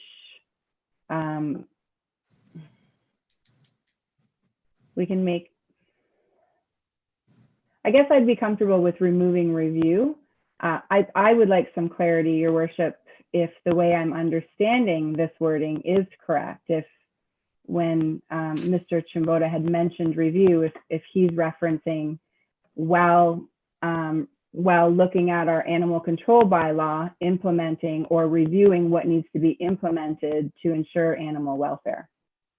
Okay, so I think instead of taking out review, you would leave that in and simply put in the word potential. So review of a potential animal welfare protection bylaw and the current animal control services. I think that's what you're driving at. I think you just simplified it, yes. So I don't know, Councillor Butler, are you prepared to adopt that wording as a friendly amendment? Yes, and could we also include for the provision of needs of animals? Well, the review of a potential animal welfare protection bylaw would include that. By implication would have to include that. Okay, thank you. Then yes, I'm really good with that. So let me get to Councillor Noyes. Do you have any comments with respect to the proposed further amendment? Thank you, Mayor Redekop. Again, could somebody read it again, because there's been a few changes. Yep. So what I have, and Madam Clerk, if you've got something different, please let me know. But since I'm the one that's been scribbling all of this, I'm guessing I'm the only one that knows. What I have is that council amend the 2020 general levy operating budget for $30,000 for the purpose of the legal and veterinarian review of a potential animal welfare protection bylaw and the current animal control services, with funding to come from the general levy rate stabilization reserve. That's absolutely correct, Your Worship. You're just saying that. So, Councillor Noyes.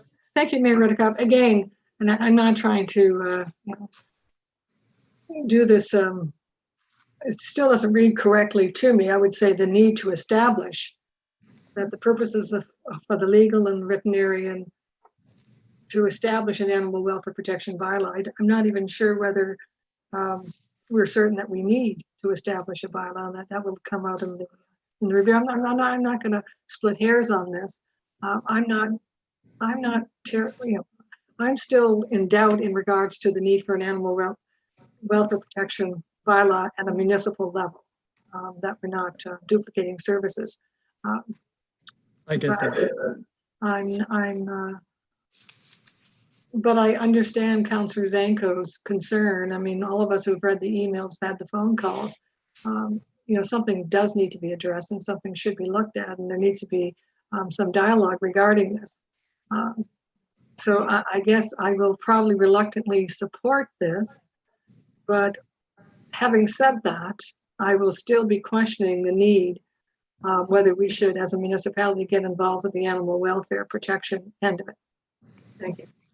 I think that's a legitimate position, and I don't think we know until we have an idea of what the cost would be of getting engaged in that. Because if we were to take on something that is beyond the provincial regulation, that means we would have to have the ability to enforce that, and there would be costs associated with that.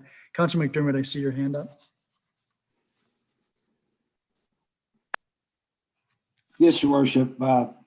I can support these amendments. I have no problem with that. I think there are enough people in this community that know about what goes on around here. And we've had numerous emails distressing, actually, because this is the emails that we've got has pretty much overtook anything that I've been around in six years. And I'm very concerned about that. And I'm concerned with the fact that, one of the main players we can't even get to the table to hear what she has to say. And there's more people than her. And everybody has a different story. And one thing I don't want to be anything to confuse here is that as a councillor, I have to be open and transparent and honest. And how do I tell them? How do I tell these people that we're not going to deal with the complaints that are moving forward here? This is where I think we lose track of things. We have people in the public that expect us to stand up. And so far, we haven't really done this. We know there's issues. Why we're not dealing with them is beyond me. The way I look at it is I find it doesn't matter who the contractor is or what we're dealing with. If we have a contractor and all of a sudden we're getting all these complaints and we're not dealing with them, it says volumes for us. And so I come from a family who values their animals, and I am so distressed by this, and I understand why other councillors are as well. I think this just brings undue grief to council now that we have to even take part in this conversation. It shouldn't happen. And I'll be supporting the motion as amended. Thank you. So we're talking about the amendment. Is there anybody else that wishes to speak to the amendment? Does anyone wish me to read the amendment again? Or do we all have it clearly before us? All right, I think I'll read it once more just so that we're all clear. So the second paragraph is the amendment moved by Councillor Zanko, seconded by Councillor Butler, is amended so that it reads, that council amend the 2020 general levy operating budget for $30,000 for the purpose of the legal and veterinarian review of a potential animal welfare protection bylaw and the current animal control services, with funding to come from the general levy rate stabilization reserve. All those in favor of the amendment? Opposed? So that is carried.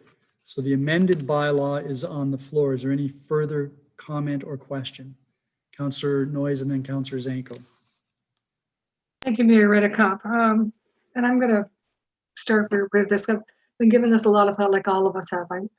But based on the numerous emails and in conversations with a number of individuals regarding the SPCA, there are concerns that need to be addressed.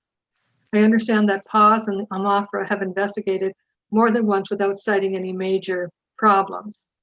I need to understand why that these investigations did not show what we're hearing. And I think we need some dialogue with those organizations to find out exactly what did the investigation consist of.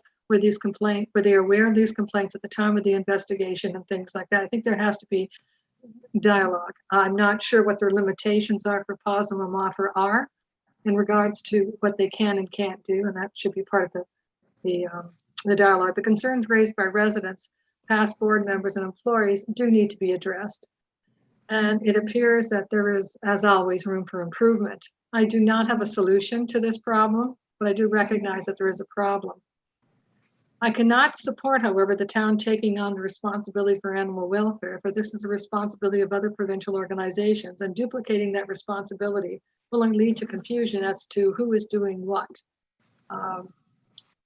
Animal welfare has far-reaching implications, and I'm not sure whether the town is the best person in that position to do that, particularly with two other levels of organization that this is their job. I think perhaps what we need to do is look at why is PAWS and AMAFRA doing their job, and should we be holding their feet to the fire to get these problems solved.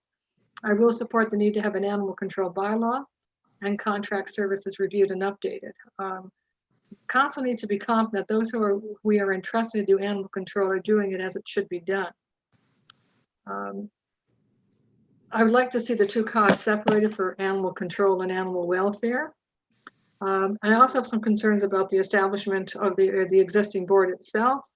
I would like to see the memberships of the SPCA opened up more, and that there be more rotation on the board itself. However, I don't know if this is not a town committee. I don't even know if that's within our power to request, but however, we can maybe strongly recommend it, considering we are one of their major consumers of their services. But I think with PAWS just being relatively new, I think we need to have a lot of dialogue with them, because this is what they're supposed to be doing and making sure that the animal welfare and protection is occurring. So knowing that it only was established in 2020, also during the COVID, perhaps we're not giving them enough time, or we're not having enough dialogue with them to have them fully appreciate what's going on in our town and move forward on any recommendations if there are any problems identified. So I am very concerned regarding this. I mean, it is heart-wrenching when you hear about all the different things going on and the animals at risk and things like that. And I've talked to people who haven't emailed anybody on council, but have talked to me individually, and part of their concern is also the facility itself. It's perhaps some of the concerns that are raised are because the facility itself is aged and in need of repair, and there's only so much you can do in this older facility. Many of their concerns when I did talk to them were related around the facility as opposed to the staff itself. So anyway, I'm going to leave it at that. Again, I don't have any solution to all these problems, but I do agree with Councillor Zanko that it is, we do need to invest it, but we need to do something. This can't continue on this strain. Improvements have to be made. Zanko, that was a segue to you. Thank you, Your Worship. And I do agree with what Councillor Noyes is saying. I wouldn't feel comfortable with the town taking over animal welfare. I just think that there needs to be some inclusion in our animal control bylaw that does actually pertain to the safety and the welfare of animals under our contracted portion. I think that, to me, it appears to be missing now. I also agree, I've said all along with the urgency. I have even greater concern knowing that Ms. Green's presentation needs to be reviewed because of sensitive content. I haven't seen her presentation, but that actually gives me a bit more sickness to my stomach than I already had. So I guess my question is, before I give up the floor, and I've said enough to this, but I do have one more question to Mr. Chimboda.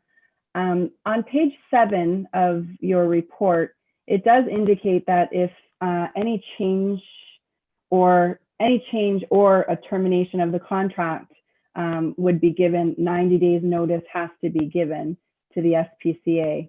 So would that be, just to clarify, as we're reviewing this, we aren't actually able to make any immediate changes to anything at this point unless we give notice. Am I understanding that correctly? Well, Councillor Zanko, there presumably would be an opportunity for dialogue and discussion. But if there were some specific changes that had to be made, that would be the route. There would have to be 90-day notice given. But that doesn't preclude negotiations or improvements to the contract that both parties can agree upon. Okay, and I understand that, but my other concern is, quite recently, Councillor Butler and myself have wanted to go see the facility, and we weren't approved to do so. The manager had said that the facility is going through some improvements, from my understanding, and then she had mentioned that she would need approval from her board as well. So my concern is, as we're going down this path, we're receiving, I don't know how many emails and calls I've received, maybe 50. I know there was some mention of Miss Green saying that she had 50 individual stories. But as we're listening and we're going down this path, I've been forwarding the concerns that I've received that have specific issues regarding the facility to the chair of the SPCA board. I haven't heard anything back as far as measures that were taken or concerns being received. I know I haven't been able to go to the facility. I guess my concern is, how open are they to working with us and making changes as we go down this path? Because at this point, I don't feel like they are very open, if I'm being honest. Anything further, Councillor Zanko? No. When you refer to Ms. Vale, Ms. Green, are you talking about Ms. Vale? Yes. Okay. Any other questions or comments? Councillor Butler. Thank you, Your Worship. I just wanted to clarify that the animal protection bylaw from people that I've talked to in the industry actually would provide the ability for officers at a municipal level to take immediate action instead of having to wait for the provincial body to respond, which can take longer than a few days.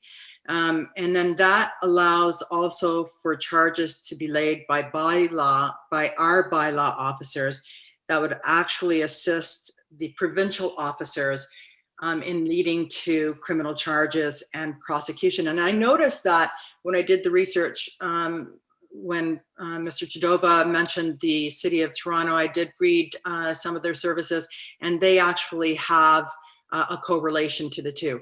So I think we're heading in the right path. But I do have some other questions, and if I may, Your Worship, I just wanted to ask, in your report, in the report on page 8, there was mention of the current animal control services agreement requires a contractor to demonstrate the establishment and maintenance of a health and safety program with objectives and standards and compliance and so forth.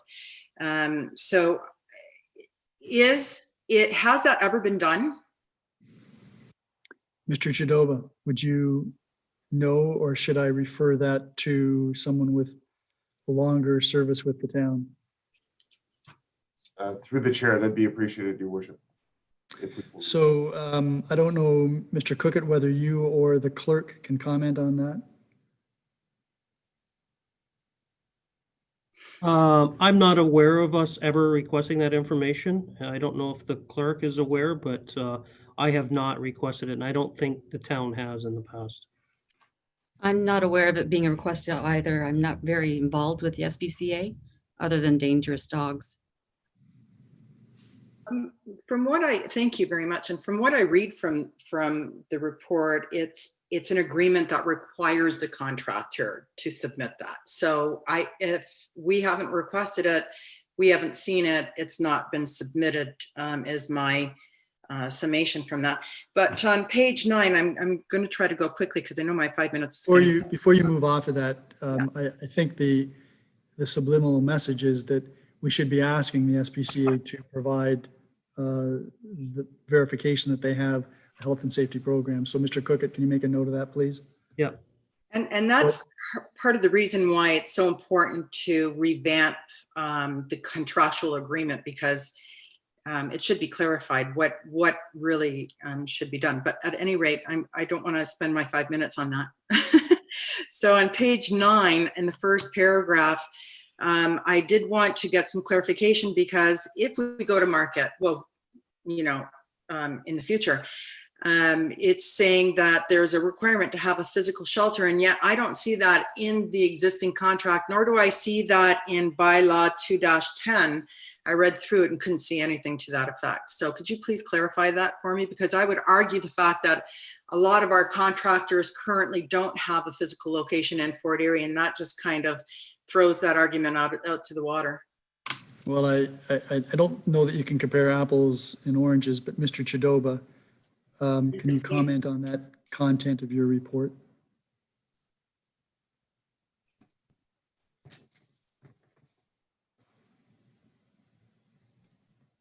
You're on mute. Sorry, Mr. Chidoba, yeah, you're on mute. Sorry, through the chair. The SPCA is required to maintain a facility in accordance with the Pounds Act as well to meet that obligation. So they are required to have a brick and mortar place that persons can bring animals to, including their animal control officers. And is that, Mr. Chidoba, is that because the town has delegated the responsibility for being a pound keeper to the SPCA? Yes. Councillor Butler? To clarify that, does that mean in the town of Fort Erie or a physical location within the Niagara municipality? So the town of Fort Erie has the responsibility of being a pound keeper. And we have, as part of our animal control services contract, as I understand it, and Mr. Cookett can correct me if I'm wrong, but we have delegated that responsibility to the SPCA, which means that because it's ours and their operation is here, it's in the town of Fort Erie. So there is nothing to stop an organization from partnering with a group that has physical premises within the town of Fort Erie then? That I don't know, but that would be something that I suppose we could look into as we're reviewing the animal services contract. Okay, until such time that they can have a facility of their own established. That to me seems like a perfect solution as well, correct? Well, I don't know if it's perfect. That's something we would look into. A solution, not perfect. Sorry, I shouldn't use the word perfect. Could be a solution, yes. Could be a solution. Okay, those are the only questions that I have. Thank you. Thank you. Are there any other questions with respect to the amended report and recommendations? Councillor Lubberts. Yeah, thank you, Mayor Redekop. I guess my question would be to Mr. Cookett. And first of all, just going through the whole report, you know, there's a whole lot of questions that come up. How much is this going to cost the taxpayer and so on, and who's responsible for this? And then there's some things in there that they talk about they need, but the SPCA already provides. And I think what we're getting into here is, it looks like we want to change the contract, but we keep referring to the SPCA. So my question is, Mr. Cookett, is the SPCA, are they fulfilling the contract that they have with the town right now, according to the way it's written? Mr. Cookett. Through your worship to the councillor, that's a difficult question to answer. If they're adhering to the investigations conducted by PAWS, then my answer would be yes. But I have reached out to PAWS a few times to get reports on their investigations, and I have not received those. I've been told that there's minor issues but that's the extent of their reporting back to me. So to answer your question, it's difficult to answer because I don't know what the results of those investigations are.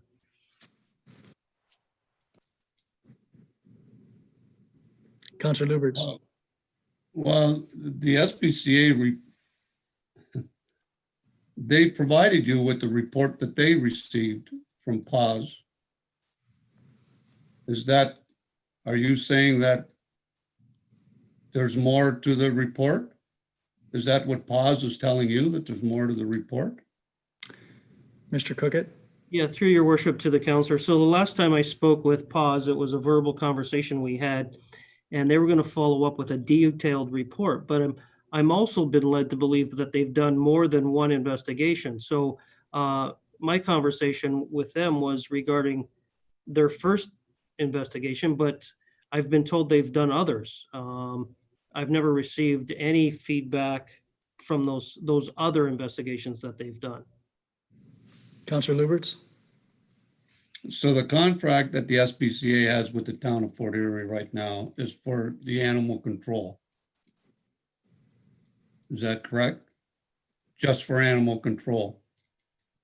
Animal control and pound. And pound. They're the pound keeper. Yes. For the town, for dogs at large, basically just dogs. Through your worship, you are correct, Councillor. And they're doing that job. You have no problems with that. You've told me that before. Well, he's already answered what his comments are with respect to whether or not there's an outstanding investigations by PAWS.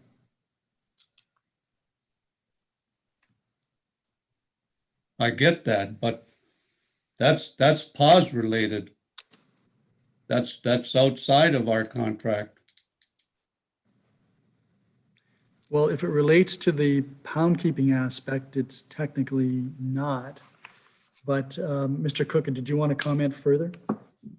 Through your worship to the councillor, that's where it becomes very gray because, and that's what I'm hoping to get from a lawyer is once they review the agreement, which we've received some comments back in an opinion, but where is that line drawn between what is animal control and what is animal sheltering? And where does what the services we acquire from the SPCA end and start? So as of recent, we've received many complaints regarding the sheltering of animals. I think where you're going with all that, have we received any recent complaints regarding animal control? To answer that is, I have not received any complaints regarding animal control. Councillor Lubberts.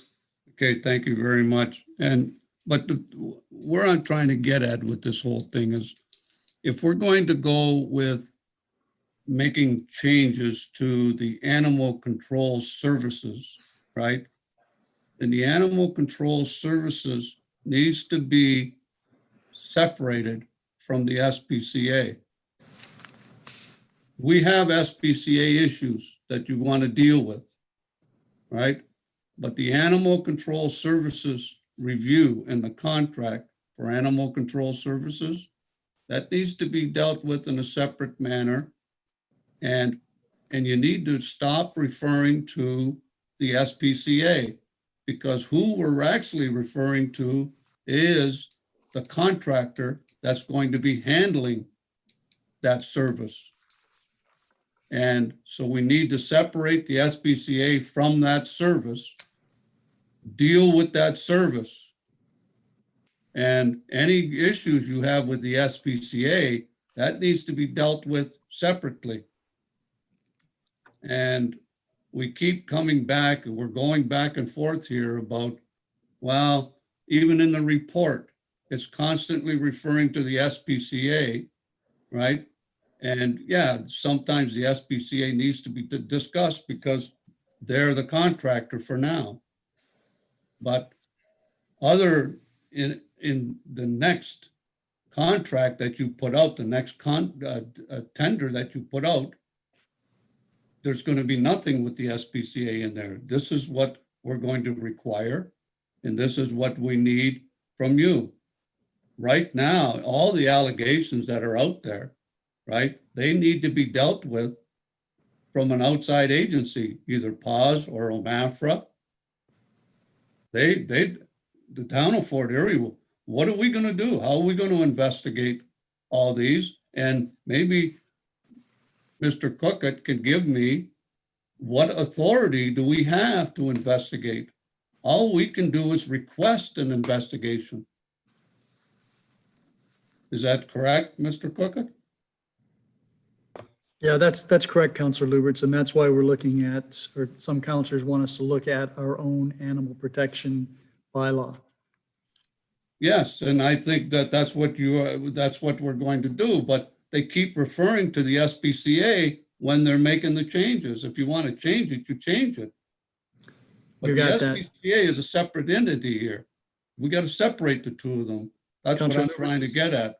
Yep, I think you've got it. I think we get it. You're at 5 minutes. Did you have anything? any I'd final prefer a comments? couple more minutes if I could. No? Well, please go ahead, and so we can deal with this. That's all right, I'm done. Well, if you've got anything No, that you want that's to wind fine. up with. No, Okay. 5 minutes, yeah, I get it. Anything, this is a regular council meeting. Anything further? Okay, so Councillor Noyes, you've already spoken, I think, twice on this, including the amendment. Well, the amendment. I'm making copious notes here. Whoops. Go ahead. If you have a question, go ahead, and then we're gonna move to the Well, vote. I've totally lost everything. You lost what you were gonna ask me. No, I've lost everything. I don't have you guys. You can hear me, but I can't see anybody. We can see you and we can hear you, so you can ask a question and we can see you. Okay. I can't see you or hear you.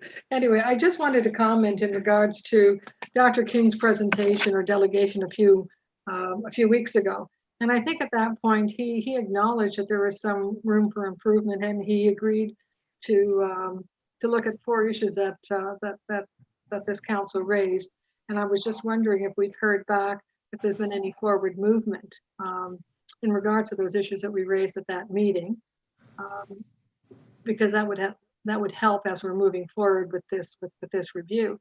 The other thing is I'm wondering about the timing of the complaints. And there's numerous.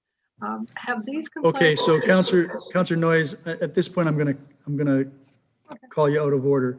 We've got a report. The report, and I agree with Councillor Lubberts that there is a distinction here between the complaints to the SPCA and the content of this report. This report is trying to move us forward. The complaints are about things that are going on, but they are separate and distinct.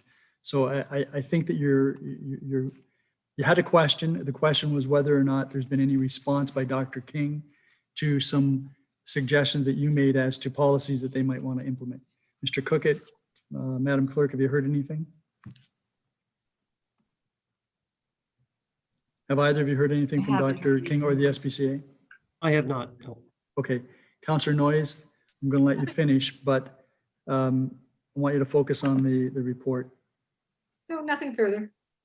Okay, I'm going to call the question then. Mayor Redekop, Councillor Lubberts? I could just make a comment on Councillor Noyes' request. I've had some dialogue with the board members and Mr. King, Dr. King, and I can tell you that they are moving forward with making some changes at the SPCA, and Dr. King will be bringing forward the changes that they expect to move forward with. But we have decided that we would leave that to Dr. King and the board to bring forward instead of the council representative. So there are some things that are going on with the SPCA, and they're having dialogue with the board, and they'll be coming forward with, in fact, I think they're looking at making a delegation at the next regular council meeting. Thank you, Councillor Lubberts. Okay, so I'm going to call the question. All those in favor of the amended report and recommendations? Opposed? That is carried. That then takes us to the next report, which is Niagara South Coast Tourism Association. And Councillor Butler, you have that resolution as well. I do. Thank you, Your Worship. Moved by myself, seconded by Councillor McDermott, CAO 22-2020 Niagara South Coast Tourism Association Progress Report Update. That council receives report number CAO 22-2020 regarding the Niagara South Coast Tourism Association for information purposes. Are there any questions or comments with respect to the report? Councillor McDermott.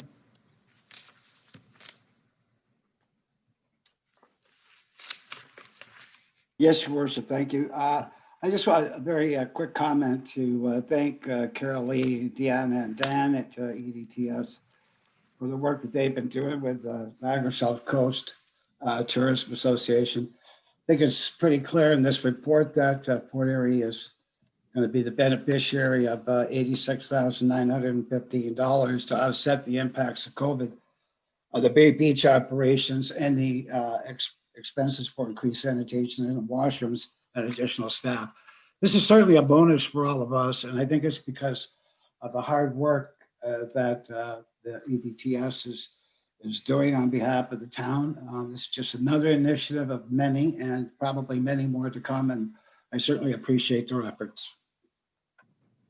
Thank you, Councillor McDermott. I'm sure that Ms. Grummett and Mr. Turner will appreciate those comments. Are there any other questions or comments? If not, I'll call the question. All those in favor of the recommendation? Opposed? None? That is carried. That then takes us to new business inquiries, and we have a motion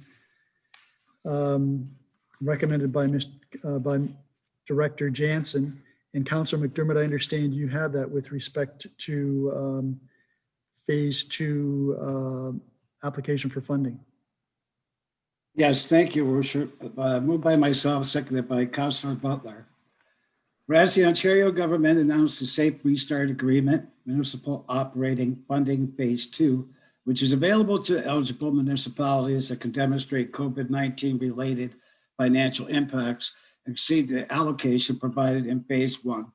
And whereas the municipality of the Corporation of the Town of Port Erie experienced extraordinary financial impacts in 2020 due to COVID-19, and whereas the town's 2020 COVID-19 operating costs and pressures exceed the Phase 1 per household allocation, and whereas the town continues to assess the financial situation related to COVID-19 and plans to submit reports to the Ministry of Municipal Affairs and Housing outlining COVID-19 operating costs and pressures in a template provided by the ministry that is designed to provide an overall picture of the municipality's 2020 financial position and information about service adjustments, the use of reserves, and other measures being taken to manage 2020 COVID-19 operating impacts.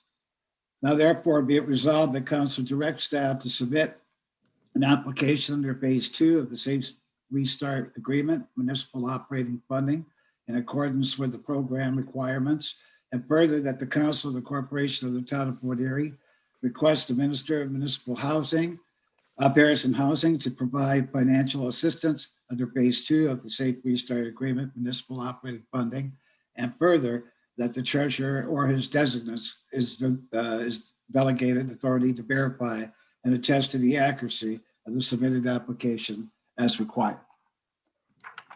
Are there any questions or comments? Mr. Jansen, did you want to make any comments with respect to this? Sure, Your Worship. Phase 2 was announced following Phase 1 back in August, and we did receive the guidelines on October 1st.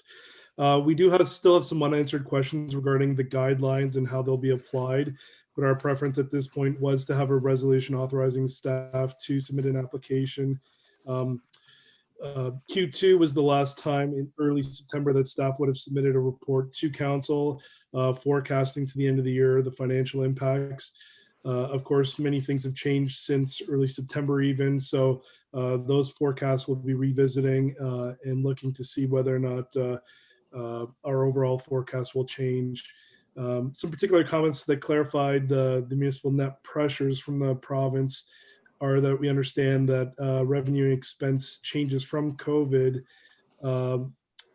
must remain even after application of Phase 1 funding, which we would interpret to be that Fort Erie is eligible. So there's still lots of ongoing discussions on how this will be approached and submitted, but we do plan to go ahead.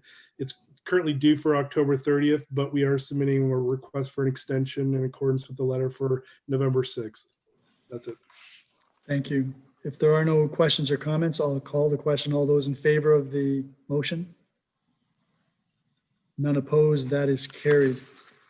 There is a second resolution under new business, and that is an appointment to the Affordable Housing Advisory Committee. Councillor Butler. Thank you, Your Worship. Moved by myself and seconded by Councillor McDermott that Council appoints Sherry Kachego Weeks as the Fort Erie Native Friendship Center representative to the Affordable Housing Advisory Committee for the period ending November 14th, 2022. Are there any questions or comments? All those in favor of the resolution? None opposed, that is carried. Are there any other inquiries or items of new business? Mr. Cookett, I got so caught up in the discussion about the report regarding the animal control thing that I forgot to ask when that goes to an open bid in 2022. Would that be by a straight tender, or would it be an RFP? It could be either way. Our preference would probably be through a tender, only because of the dollars that would be allocated towards it, and get it competitive bids, and then bring that forward to council. So we would have to be quite clear on the specifications of the contract, what we expect, and what any contractor that obtains the contract could be providing to us, and what the context would be. We would be quite specific on that. Correct, and I would suggest that we do that early, much earlier than the contract, the current contract expires or elapse. I would think we would do that in 2021, maybe late, because if we were to get a new provider, they need ample opportunity to ramp up to provide the services. So I don't think we would want to leave this to the end or near when the current one expires. Right, okay, thank you. Any other, Councillor Butler? Thank you, Your Worship. Just to tailgate on that question, then, if the recommendation is to move the tender up in 2021, when would it officially take over then? Would that timeline be bumped up as well? Well, currently it's October 2022. Yeah, I think Mr. Cookett is opining, and I don't think he's really got this fully in grasp, but perhaps you could explain what you're opining about, thinking off the top of your head. You know me all too well. No, my thinking is that if there is going to be a new provider, there needs to be an ample opportunity to ramp up, and if they require to build a facility or acquire a facility here in town, if that's the way we're leaning in the agreement, then they need lots of time to do so. So my thought is that we would take this current contract to the end, that we wouldn't fulfill that contract early unless council directed me to do so. And right now, I don't know if there's the need for that, but I would want to start this process early, give ample time for them to submit a bid, ample time for us to review it, and then come time for this contract to elapse, then we were well in a position to either stay with the current provider or have a new provider. So that if there was a new contractor, there would be what you would call a seamless transition. That's what I'm hoping for. Councillor Butler, does that answer your question? Okay. Are there any other inquiries or items of new business? If not, then we had a motion that's been withdrawn in view of the actions by the federal government last month. And that takes us to notices of motion. Are there any notices of motion? Councillor Butler. Yes, thank you, Your Worship. I'm going to bring a notice of motion to terminate the current contract with the SPCA and give ample notice to move timelines up for a RFP or a tender motion. And when is that returnable? November. Madam Clerk, that would be November, is it the 16th? That's correct, Your Worship. Okay, that takes us into, are there any other notices of motion? That takes us into consideration of bylaws, and Councillor Lubberts, you have first and second reading of the bylaw package. Now is there a bylaw that needs to be removed? No one has any conflicts and no one wishes any of the items removed?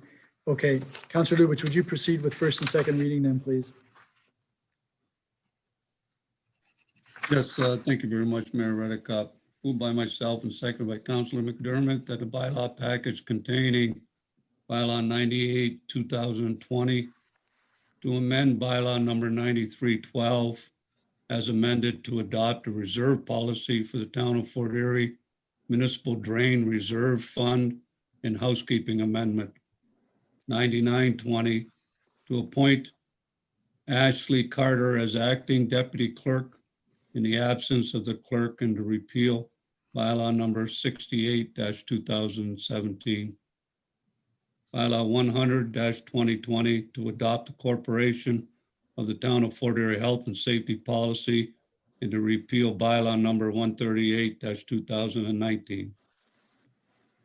101-2020 to authorize the appointment of auditor and to authorize the execution of letter of engagement with Grant Thornton LLP for fiscal years 2020 to 2022 and repeal bylaw number 119-2015. Bylaw 102-2020 to amend council rules of procedures, bylaw number 36-2016 as amended. Bylaw 203-2020 to regulate the sale of and use of fireworks within the town of Fort Erie and to repeal bylaw number 70-09. Excuse me, Councillor Lubberts. Excuse me, that's bylaw 103, not 203.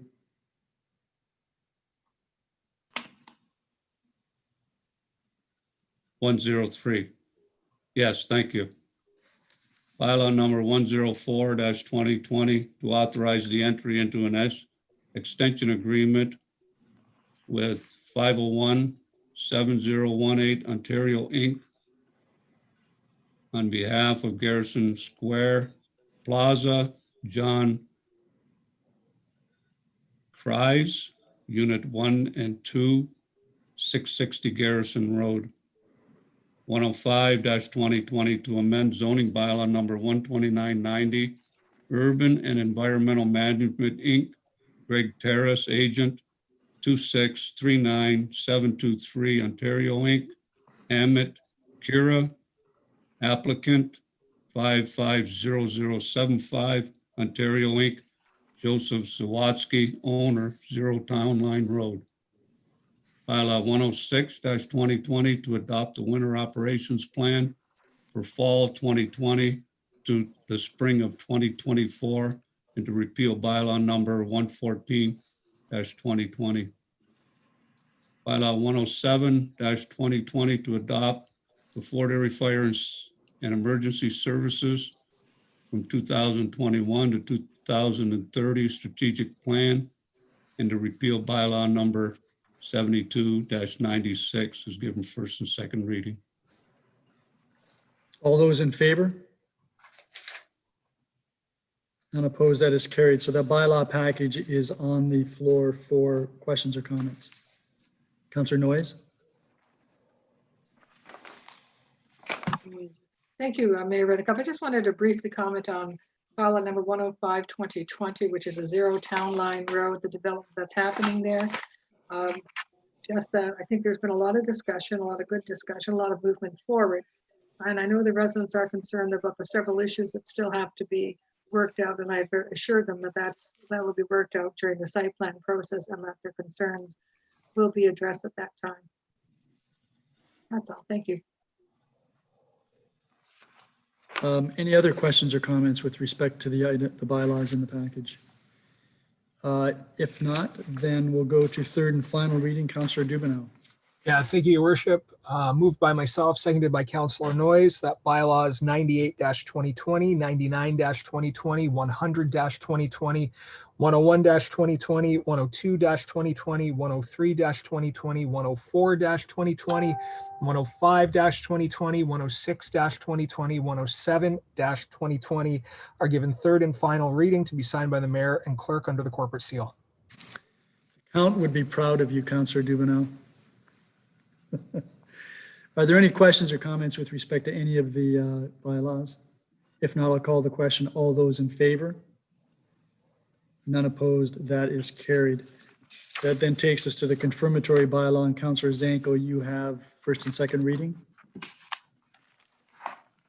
Yes, I do. Thank you. Moved by myself, seconded by Councillor Butler, that bylaw number 108-2020 to confirm the actions of council and committee meeting held on October 13th, 2020, and council meeting held on October 19th, 2020 is given first and second reading. All those in favor? None opposed. That is carried. Councillor Noyes, you have third and final reading for the confirmatory bylaw. Thank you, Mayor Redekop. Moved by myself and second by Councillor Zanko that bylaw number 108-2020 is given third and final reading to be signed by the mayor and the clerk under the corporate seal. Are there any questions or comments? All those in favor? None opposed. That is carried. Are there any meetings scheduled that anyone wishes to announce? Councillor Dubanow and then Councillor Noyes. Bear with me, Your Worship. I got to bring up my calendar to remind me because I've got several, surprisingly. Tomorrow, the Fort Erie Public Library is going to be having a meeting at 4 p.m. It'll be a hybrid between in-person and Zoom. It'll actually be the first meeting in quite some time that I'll be attending in person. I'm looking forward to it. Also, the following week, we are going to be having a gaming board meeting held through Zoom on Wednesday, October 28th at 5:30 p.m.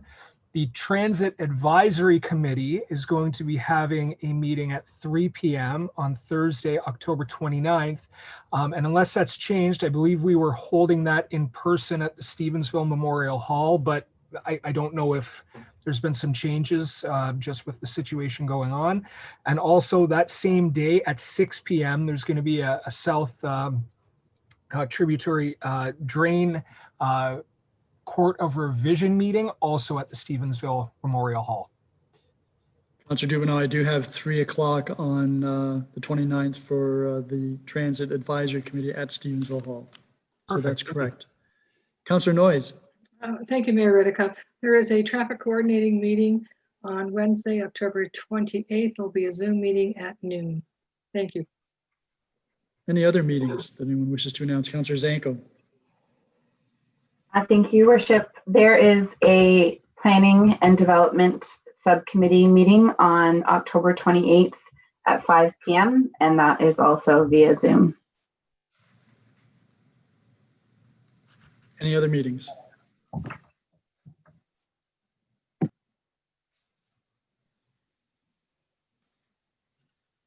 Okay. Then that takes us to the best part of the meeting, Councillor Dubanow. Your motion to adjourn. Yes, it is, Your Worship. Thank you. Moved by myself, seconded by Councillor Zanko, that council adjourns at 8:44 p.m. to reconvene into a regular meeting of council on November 16th, 2020. All those in favor? That is also unanimous. Thank you, everyone.